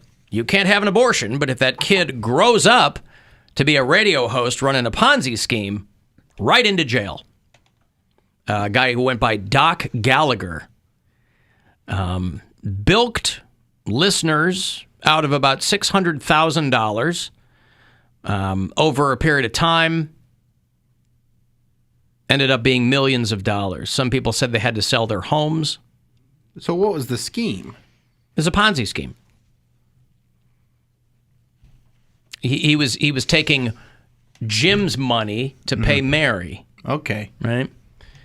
So this guy, the judge said that Doc Gallagher is one of the worst offenders I've ever seen. This is an 80-year-old guy, and he ran the Gallagher Financial Group. And he did a show on a Christian radio station with the tagline, "See you in church on Sunday," because that's how you pander to people. And, of course, he promoted books. He had one book called Jesus Christ Money Master. Oh, boy. There's nothing. Jesus loved money. I mean, Big fan. Big fan. But it is amazing. I mean, it is God. amazing how these people, Joel Osteen, they call it the prosperity gospel, which is a thoroughly modern invention. The thought behind it is, we can't be successful unless you give us money, and then that's how God gets rich. Who knows? You think that anybody who is familiar with That's how God gets rich. Right. God needs to be rich. You would think that anyone familiar with the source material would go, well, this can't be right. But plenty of people buy into it. So this guy was on Christian radio broadcasts and was just running a Ponzi scheme. And he's not the first guy. A lot of times the guys that are running these financial radio shows are talking to old people, like they're on AM radio. So they're talking to old people, and they're taking their life savings. He had been sentenced to 25 years in prison a year or so ago, and he's been given more time. He's been given 3 life sentences. Now, let me say this. That does seem excessive. There are people who murder someone who don't get 1 life sentence. This guy gets 3 life sentences for... When you're running a Ponzi scheme in the name of Jesus, they get a little upset. That's not the way that you're supposed to do it. You're supposed to actually have a church. But I guess this was his church, right? Right, but he didn't have it incorporated as such. Heal! Heal! Heal! In the name of Jesus. He said he stole from his clients who trusted him for a decade. He amassed $32 million by exploiting elderly individuals. He worked his way around churches, preying on people who believed he was a Christian. And then he would take their money. Now, if he would have just started a church, he could have actually, could have done it legally. Yeah, he could have done it legally. Because then you're above not board. You're not at you're not paying returns taxes. Aren't actually monetary. They're blessings. Mm-hmm. So you go, hey, you give money to the church, and then you get some blessings. That's right. But you have to do stuff for the community if you have a church. Yeah, like lock the doors during a hurricane, Joel Osteen style. He had done his thing for the community already. It's no longer his thing. That's next year. What had he done? I don't know, but he probably did his deed for that tax season. So he was waiting until next tax season to do the other deed. Oh, sorry. We would totally let you come and stay in our church, but it's out of season. Honestly, though, people only feel brand new during tax season. Just like we spend our money when we get our tax return, they're like, crap, we have to do it. Let's do a turkey drive. Let's do something so we can mark it on our taxes. We got to make sure we're doing something for the community. Can't just keep all this millions and millions of dollars. And I don't want to go back to flying in a tube full of demons. We got to do something. You know? Yeah. Churches be acting brand new. The stuff that they come up with, they're like, hey, let's have, they're like, do we have a professor in the audience? I'm a professor. Great. So we're going to have an intern resume workshop, and you're going to do it for free. It's for your church. So everyone's going to come in. All the kids are going to get their resumes looked at, and that's our good deed for the community. Yeah. Mm-hmm. Yeah, when you tell people, my financial prosperity is the will of God, and it'll trickle down to you. It's just Reaganomics. It's trickle-down economics, which, of course, has been debunked for decades. But there are plenty of people. You'll never meet a prosperity gospel guy who's poor. Oral Roberts back in the day, Joel Osteen, Kenneth Copeland, the COVID-19 guy. COVID-19. I got $1,000 to give to you here. It is a chance for you to go fund yourself. So listen closely and good luck. The Buzzard wants you to go fund yourself and score $1,000 now. Text the nationwide keyword GREEN to 200-200. You'll get a confirmation text and info. Standard data and message rates apply in this nationwide contest. That's GREEN to 200-200. Good luck and go fund yourself from 100.7 WMMS. I say that prosperity theology thing is a thoroughly modern development because, ironically, some of the people who are the most against it are the most old school religious types. The Pentecostal types, the snake talkers, right? Those are the people who go, you're worshiping false idols. Yep.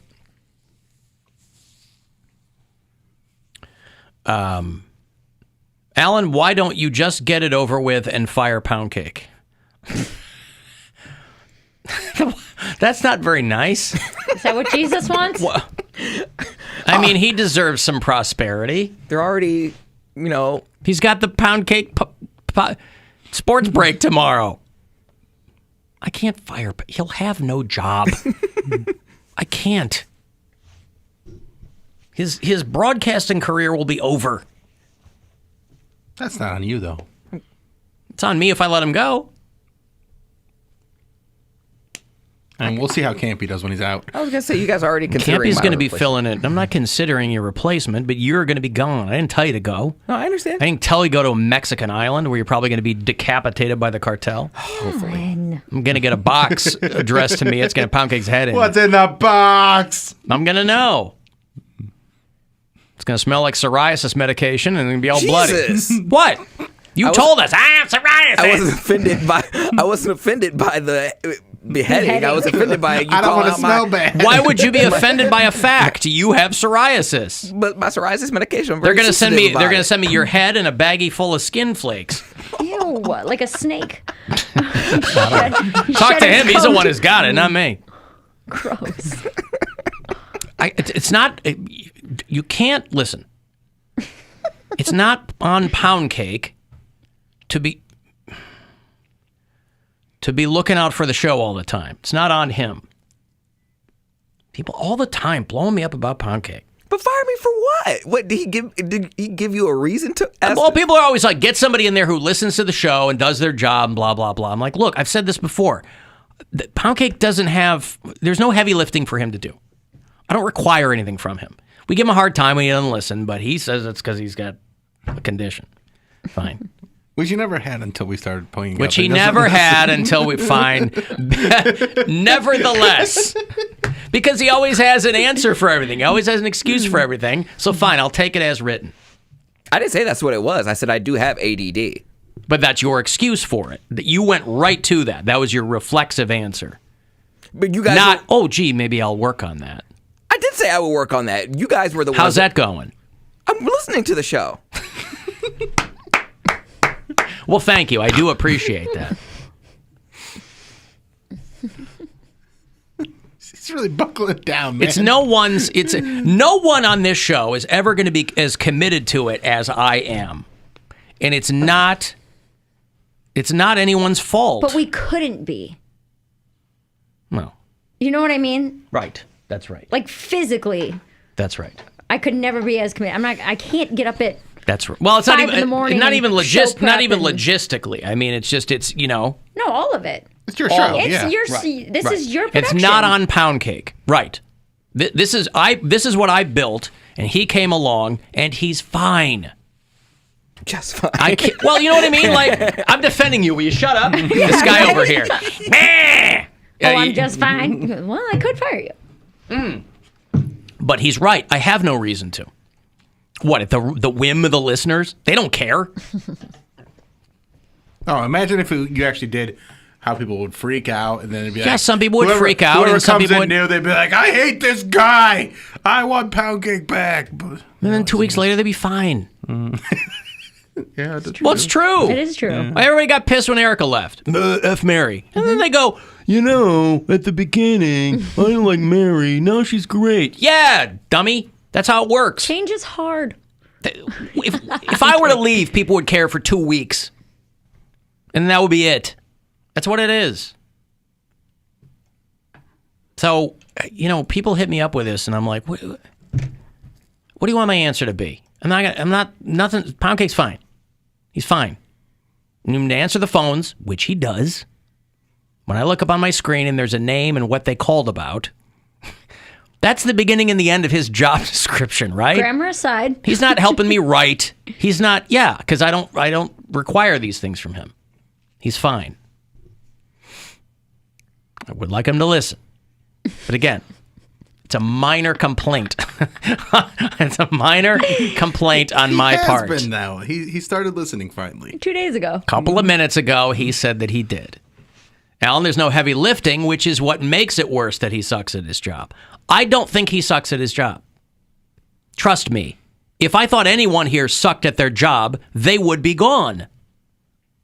By the same token, I do not hold everyone up to the same standard that I hold myself to, because it's no one else's responsibility. Alan, please don't fire Poundcake. Yes. See? Nah, I still hate Mary. There you go. So there's a little bit for everybody. Yeah. A little bit for everybody. Alan, I'm Bob, and I'm 120 years old, and I remember when KDK radio first came on. And he knows how to text. Wow. Frank over at the old hardware store told everybody, and they went crazy because he had a massive blowout sale on nails that year, but he doubled the price on hammers. Oh, I see. All right. And my neighbor had a pie stolen from the windowsill of her kitchen. Do people do that? I mean, out in the sticks, I bet they do, don't they? Amish country or Stark County, or they're putting on a windowsill? No, not stealing. Just pies on the windowsill. I don't know how many people are cooking pies anymore. They should. I feel like that's a lost art, boy. You ever cooked a pie? No. It's labor intensive, but there is a sense of accomplishment. I think everyone should have to eat a pie that they make. Me and my daughter made a pie from scratch for Thanksgiving a few years ago, and my God, that process is baking is tough, man. Because they have to be exact. Well, it's also making the pie crust. A lot of people just get the pre-made pie crust and go from there. Making the pie crust is a pain in the ass. But even if you take the prefab pie crust, it's still a pain in the ass. Yeah, it's less of a pain in the ass. It was. I don't even remember if it ended up being. I think it ended up being good, but it looked like garbage. It looked bad, tasted good. I don't like things that look bad but taste good. Like, you have to force me to eat stuff like that. You'd rather something look good but taste bad? I'd rather it all look good and taste good. Well, yes, of course the goal is for it to look and taste good. But it was our first pie. But I don't want to try it, though. That's the thing. Like, you would have trouble selling me on them. Like, You know what I always say? It's better to look good than to taste good. That's true. Is that what you said? Yeah, that's what we've been arguing about that all day, I Bill. thought it was another thing. Okay. Oh, my God. You don't listen to the show. I guess I should start listening to the show. Alan, please don't fire Poundcake. Just kill him. Oh, that's better. That escalated quickly. I don't know that.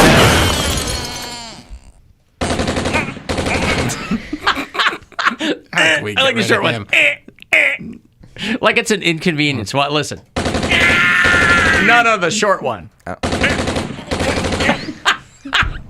Like he's Wolverine. Just I gotta heal real quick. Like he's on the Baltimore Ravens and he got caught by a stray bullet downtown. I want each bullet to know that they're individual and I want to feel their pain separately. Feel the pain. Oh, no. I got a break. If you want to get a text for anything, 35192, AlanCoxShow.com. Want to watch live, and we'll be back. It's the Alan Cox Show on 100.7 WMMS. And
Cox Show. 216-578-1007 or 1-800-348-1007. Tomorrow on the show, actor Dennis Quaid will join me on the phone around 4:30. He's an actor. He's a singer. He's playing the Kent stage on Saturday night. He's doing a very brief tour, but one of those stops is out there in Kent on Saturday night. He hasn't been on the show in a while, so we'll talk to Dennis Quaid tomorrow. Thursday on the show, Michael Imperioli from The Sopranos will be on here talking about his book, which is called Woke Up This Morning. It's an oral history of The Sopranos. He's done plenty of things since then, but he's going to be talking about that. I think he does a Sopranos podcast, too. Him and Steve Sciarippa just tell stories. It's such a bummer that Gandolfini's gone. Yeah. Because, they tell these stories. He's great behind the scenes, and, the main guy is gone. So that's on Thursday. Mary's out tomorrow. Mary's out Friday. I think Gwen's going to be sitting in for Mary on Friday. So there's that. Christy Swanson. Remember Christy Swanson? Heir to the TV dinner fortune? No, I'm sorry. That's Tucker Carlson. Christy Swanson was the original Buffy the Vampire Slayer. Oh, yeah. Yep. She still looks good. She's foxy. And she's probably got to be around my age. But she's real Trumpy. She's anti-vaxxy, and she is in the hospital in bad shape with COVID-19. So our thoughts and prayers for Christy Swanson. They're hoping that she does just fine. They're hoping that she comes out of it. She was asking for people to pray for her. And she said that if she does survive, she will see to it to tell people that they should get vaccinated. It always takes them getting jammed up, doesn't it? Yeah. They've come to this amazing revelation. Oh, my God. Wait, so did you guys know there's a shot you can get that can... I truly hope she's going to be okay, because I think that she's... pounds? Huh? Is she 400 pounds? No, she's not bad. Nevertheless, she still looks good, so I hope it stays that way. I hope that she gets better. I hate to see anybody get sick. Yeah, she's 51. She's around my age.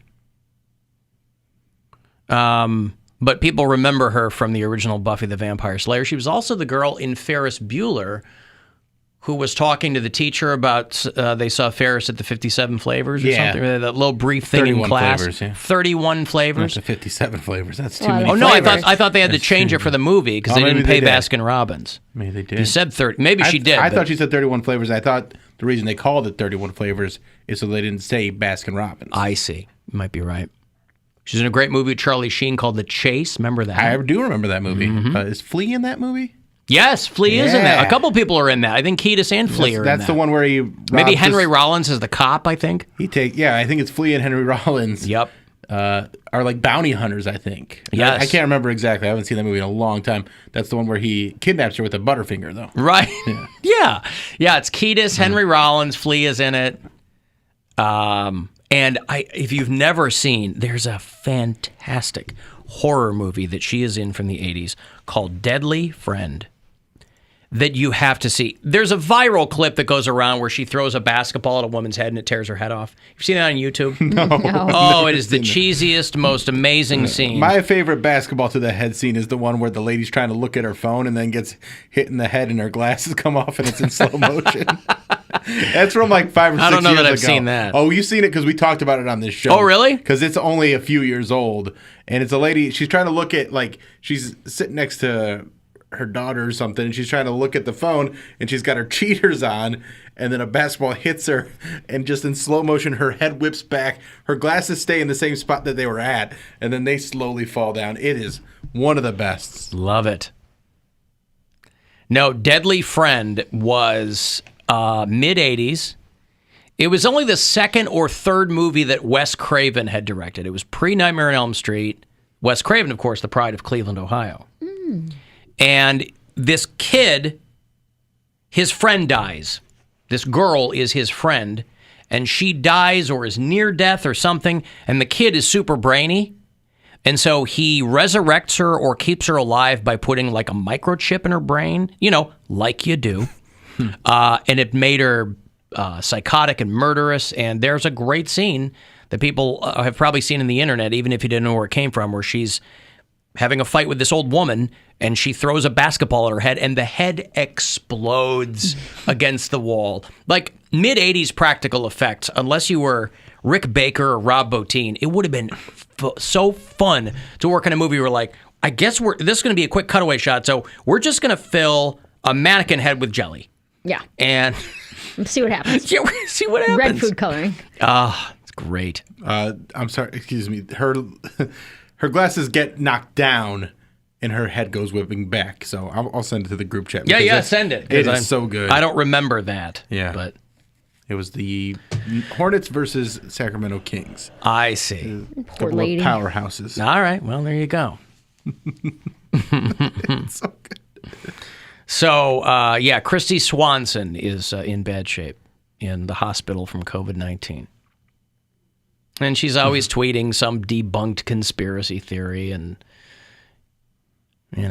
whatever. Hope How come when she gets better? The conspiracy theories get debunked, they don't go, oh, my mistake, and move on? Why do they keep going after it? Because it's nothing that they actually believe in the first place, Oh. so you can't convince them that something had been proven untrue. Because then they don't believe the source of the information. Oh, okay. They go, well, where did you get that? How do you know that? What do you know about me? You're just going to believe that, you sheep? I believe the preferred nomenclature is sheeple, Bill. Yeah, duh. It's a portmanteau of people and sheep. Why do they call them peep? I guess sheep people sounds better. Sheeple sounds better than sheeple's peep. easier. Peep? Sheeple. It is one that's Sheep. more economic. But is it... I'm going to call you sheep. Is it Scherson if you're just one person? Scherson. Get out of here, Scherson. Yeah. Because, I mean, sheep is the plural of sheep, but... It is a sheep. It's not Yeah, that's what I'm saying. Like, sheep's the singular and the plural, but Mhm. that's not the way you use person, people, like, or persons. Mm. So I'm just... You do say he's good people, so... Yeah, that's just kind of being folksy, right? It's not grammatically Yeah, that's correct, kind of a but it's just saying, kind of, yeah. hey. Alan KDKA also invented the modern drive time zoo program in 1923 with the morning ballyhoo with Gadabout and the Minstrel. Great. Thank you. I'll have to find some tape of that from back in the day. I'm Gadabout. He's the Minstrel.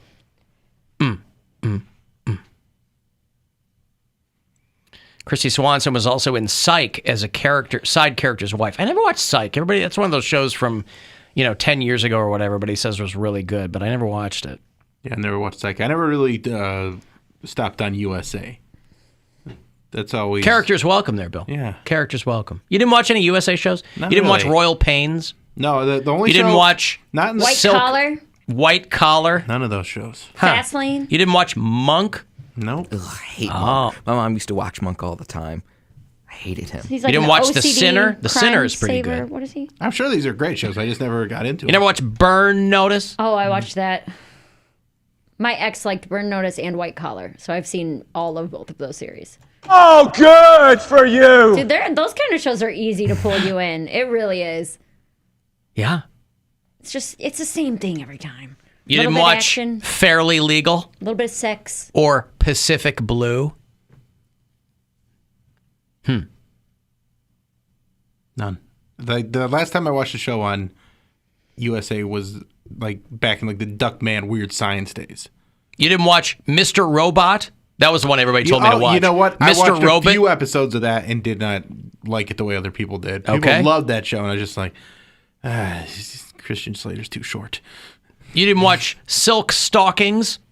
Well, that I watched back in the day because that was like as close as you get to porno without it being porno. Growing Up Chrisley? You know there's a show called The Cromarties on Hulu? Really? Yes. One season. The Cromarties. Guess what the show's about? It's a guy who's got a lot of kids. So many kids. So many kids. You didn't watch Dead Zone with Anthony Michael Hall? Nope. You didn't watch The 4400? That's new.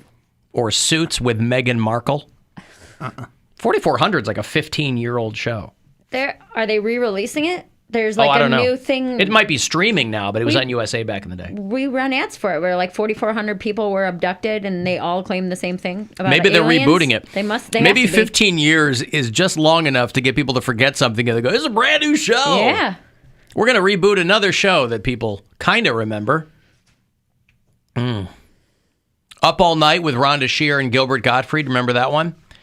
USA Up All Night. Oh, yeah, I remember that. Yeah, I like that. All night long. As Lionel Richie, he was at the Rock and Roll Hall of Fame induction ceremony on Saturday. Did not sing. Didn't even refer to his reality television hosting. Isn't he on The Voice? I don't know. Poundcake? Isn't Lionel Richie on The Voice right now or one of those shows? Yeah, he is. I was American Idol? I think he's on American Idol with Katy Perry. I was going to say, they have a revolving chair of like judges. That's The Voice. So I don't, no, not literally. I'm just saying like musical chairs of guests. So I don't know. They pop from one show to the next. So I'm not sure if his season is still on. But yes, I think he is on American Idol. I was pretty, when they were talking about that old guy. Clarence what? Was it Clarence? Clarence Avant. Avant, yeah. I was emotional for that guy. Yeah, it was great. It was very nice. I liked where he tried to wipe his tears off the front of his glasses. That was cute. Yeah, he's adorable. Geeky Cody would do something like that. Yeah. But that was the point in the evening where everybody's like, "Oh my God," because again they thought he was dead. They thought it was going to be an in memoriam thing. There was so much video. Yeah, and he's been around for a long, long time. Mm-hmm. By the way, we were kind of alluding to fast food stuff before. The McRib is back as of yesterday, I believe. Yep, we talked about that, didn't we? We talked about that it was coming back a while ago, but when you eat a lot of that kind of stuff, you kind of have a constant brain fog. So I'm just reminding people that it is back. How many are you going to eat? Me? I've never had one. You got to have one, right? It's time for Alan to have How do you know you don't McRib. like it? It's time. I didn't say I didn't like it. Your face says you don't like it. I don't have an opinion on it. You're not going to like it. You don't know that. I don't have an opinion on it. Like it. There have been crappy foods that he eats that he likes. They're celebrating the 40th anniversary of the McRib by offering it as an NFT. Yeah, for the first time, McDonald's is creating a limited number of NFTs, the non-fungible token for you uninitiated. And they're giving them away on Twitter.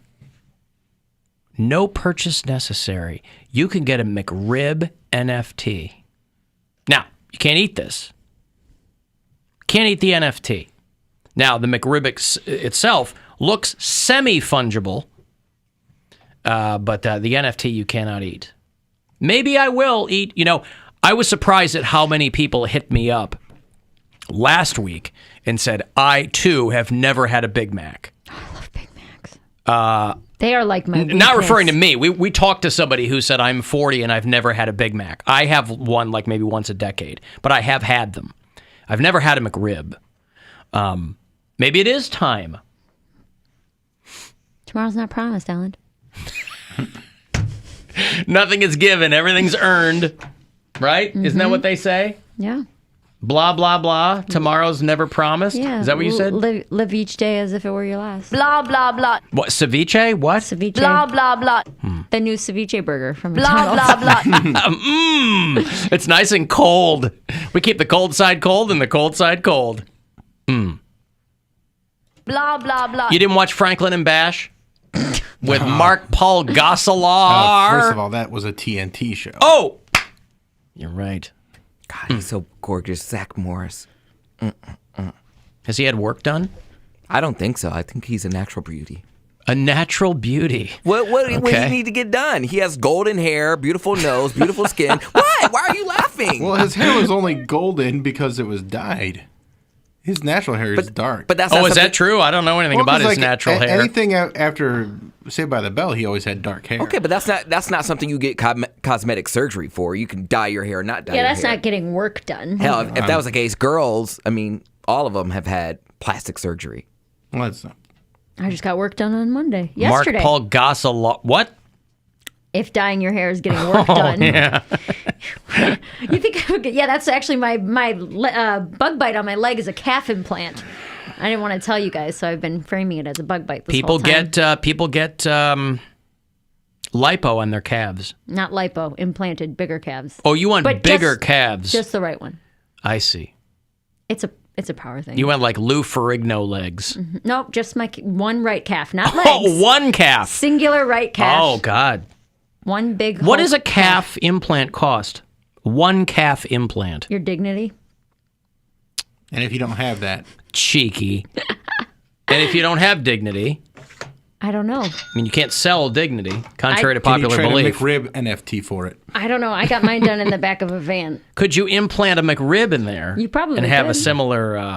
similar result. That's Okay. probably why I got infected. This guy was like, "Yo, your calves are nice. You want them to be better?" And I was like, "Yeah."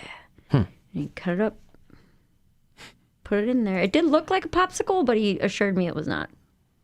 Popsicle. Mm-hmm. Yeah. Well, that would melt too. Right. Yeah. It was cold. Alan, the McRib reminds me of barbecue the same way a Shamrock Shake reminds me of the lush green hills of Killarney. Listen, I don't know. I've eaten at an Irish McDonald's. I've eaten, and they serve something that tastes meat adjacent. They don't have as many cows over there as we have over here. But I did they had the Shamrock Shake. At the Dublin McDonald's that was near me. It was the only thing open when I was stumbling home after a party. And the McDonald's, those golden arches, were lit up. It was the only place open, and I was hungry before I went back to the hotel. And so I got a Shamrock Shake. And I was surprised, frankly, that they had it. Do you like mint stuff? You're a Thin Mint guy? No. When Girl Scout cookies come around? Nope, but I was hammered. Oh. And I would have whatever they had. Yeah. And so I had a quarter lamb pounder, whatever they were serving, goat meat, whatever it was. And I had a Shamrock Shake. And it wasn't bad, but I was surprised that they sold it. Because overseas, you go to any country and the menu is going to differ quite a bit. It's like when people get on Amazon and they order shrimp flavored Pringles from Japan or whatever. Because every region around the globe has got its own culinary idiosyncrasies. I was just surprised, seemed a little on the nose, that the Dublin McDonald's would have the Shamrock Shakes. It was the season for it. Yeah, you're there for St. Patrick's Day. Right, but not everybody has to have... there are American franchises that don't carry, at participating locations, they say. There are places... Well, they were participating. I know. Yeah. I was surprised. I was surprised that they were participating because I assumed that it was a solely American thing. But I guess popular is popular. And I really couldn't get a good handle on it because I was so in the bag. I don't know if it was good or not. I know it felt good. I don't know if it tasted good or not. People are telling me I must try the McRib. Must is a weird word to use there. Because it implies urgency. I think it'd be interesting if you tried it. I think I would like to see your reaction to it. I think it's one of those things where I think you should do it on the air. I don't think I've ever had one either. And then Alan becomes obsessed with the McRib. Like it's all I want to eat. That would be the funniest like the Krabby Patty possible outcome. Yeah. Because you are... I'm buying them, freezing them in my... to keep forever. At home, yeah. Defrosting them, nuking them when I get home. That's what takes him out. Like, it's not a gambling problem. He loses his house and everything because he can't make his payments. Just need McRibs 24. Because he needs the McRib. 7. Goddamn McRib did me in. I pray November never comes. He buys his own McDonald's franchise just to so he can always have the McRib. The only McDonald's franchise that has it all year round, forever. Mm-hmm. Could I get a Big Mac? We don't serve those here. Read the sign. It's McRib only. Just McRibs. And Shamrock Shakes. And fries. Which, maybe they're hot and crispy. You might get lucky. There are plenty of places that'll serve them to you, and you can be guaranteed they're hot and crispy. Name escapes me right now, but... Wendy's! I've got to take a break here. If you want to get the last word in, you can do it by text. Best way to get something in. Under the Wire, 35192. Next chance to grab some money is coming up at 6:30. You can go fund yourself another keyword worth $1,000. It's the Alan Cox Show. Everywhere on our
There's a lot of people telling me that the McRib will change my life. I mean, yeah, heart disease. one way or the other, I Against guess. Yeah, maybe I'll eat one. Who knows? All right, we got to go. Thanks, guys, for hanging out. What do you have coming up, William? This Thursday is my weekly show at High and Dry. It's at 8 p.m. It's a free show. It's a lot of fun, so you can go to that. That's in Tremont.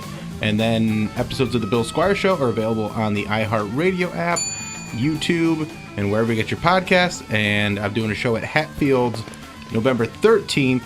That's in West Park, Cam's Corner area. You can get tickets for that by going to my story on Instagram. I'll put a link up there. And then follow me on Twitter and Instagram at Bill Squire. I assume Poundcake would be at that show. Yep. It's right up the street from him, where I assume he lives. You're out tomorrow. Not tomorrow, but Thursday when I get back, I'll be headlining Hilarities. So if you guys want to come down to Hilarities, 7 o'clock show, you can get tickets on the links in my bios on social, at Mary Santora Comedy on Instagram, Mary_Santora on Twitter. Poundcake?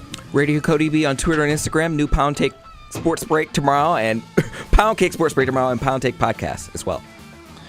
Right, cool. Okay, thanks, guys, for hanging out. We will reconvene with you tomorrow right around 2 o'clock. Actor Dennis Quaid on the show tomorrow around 4:30.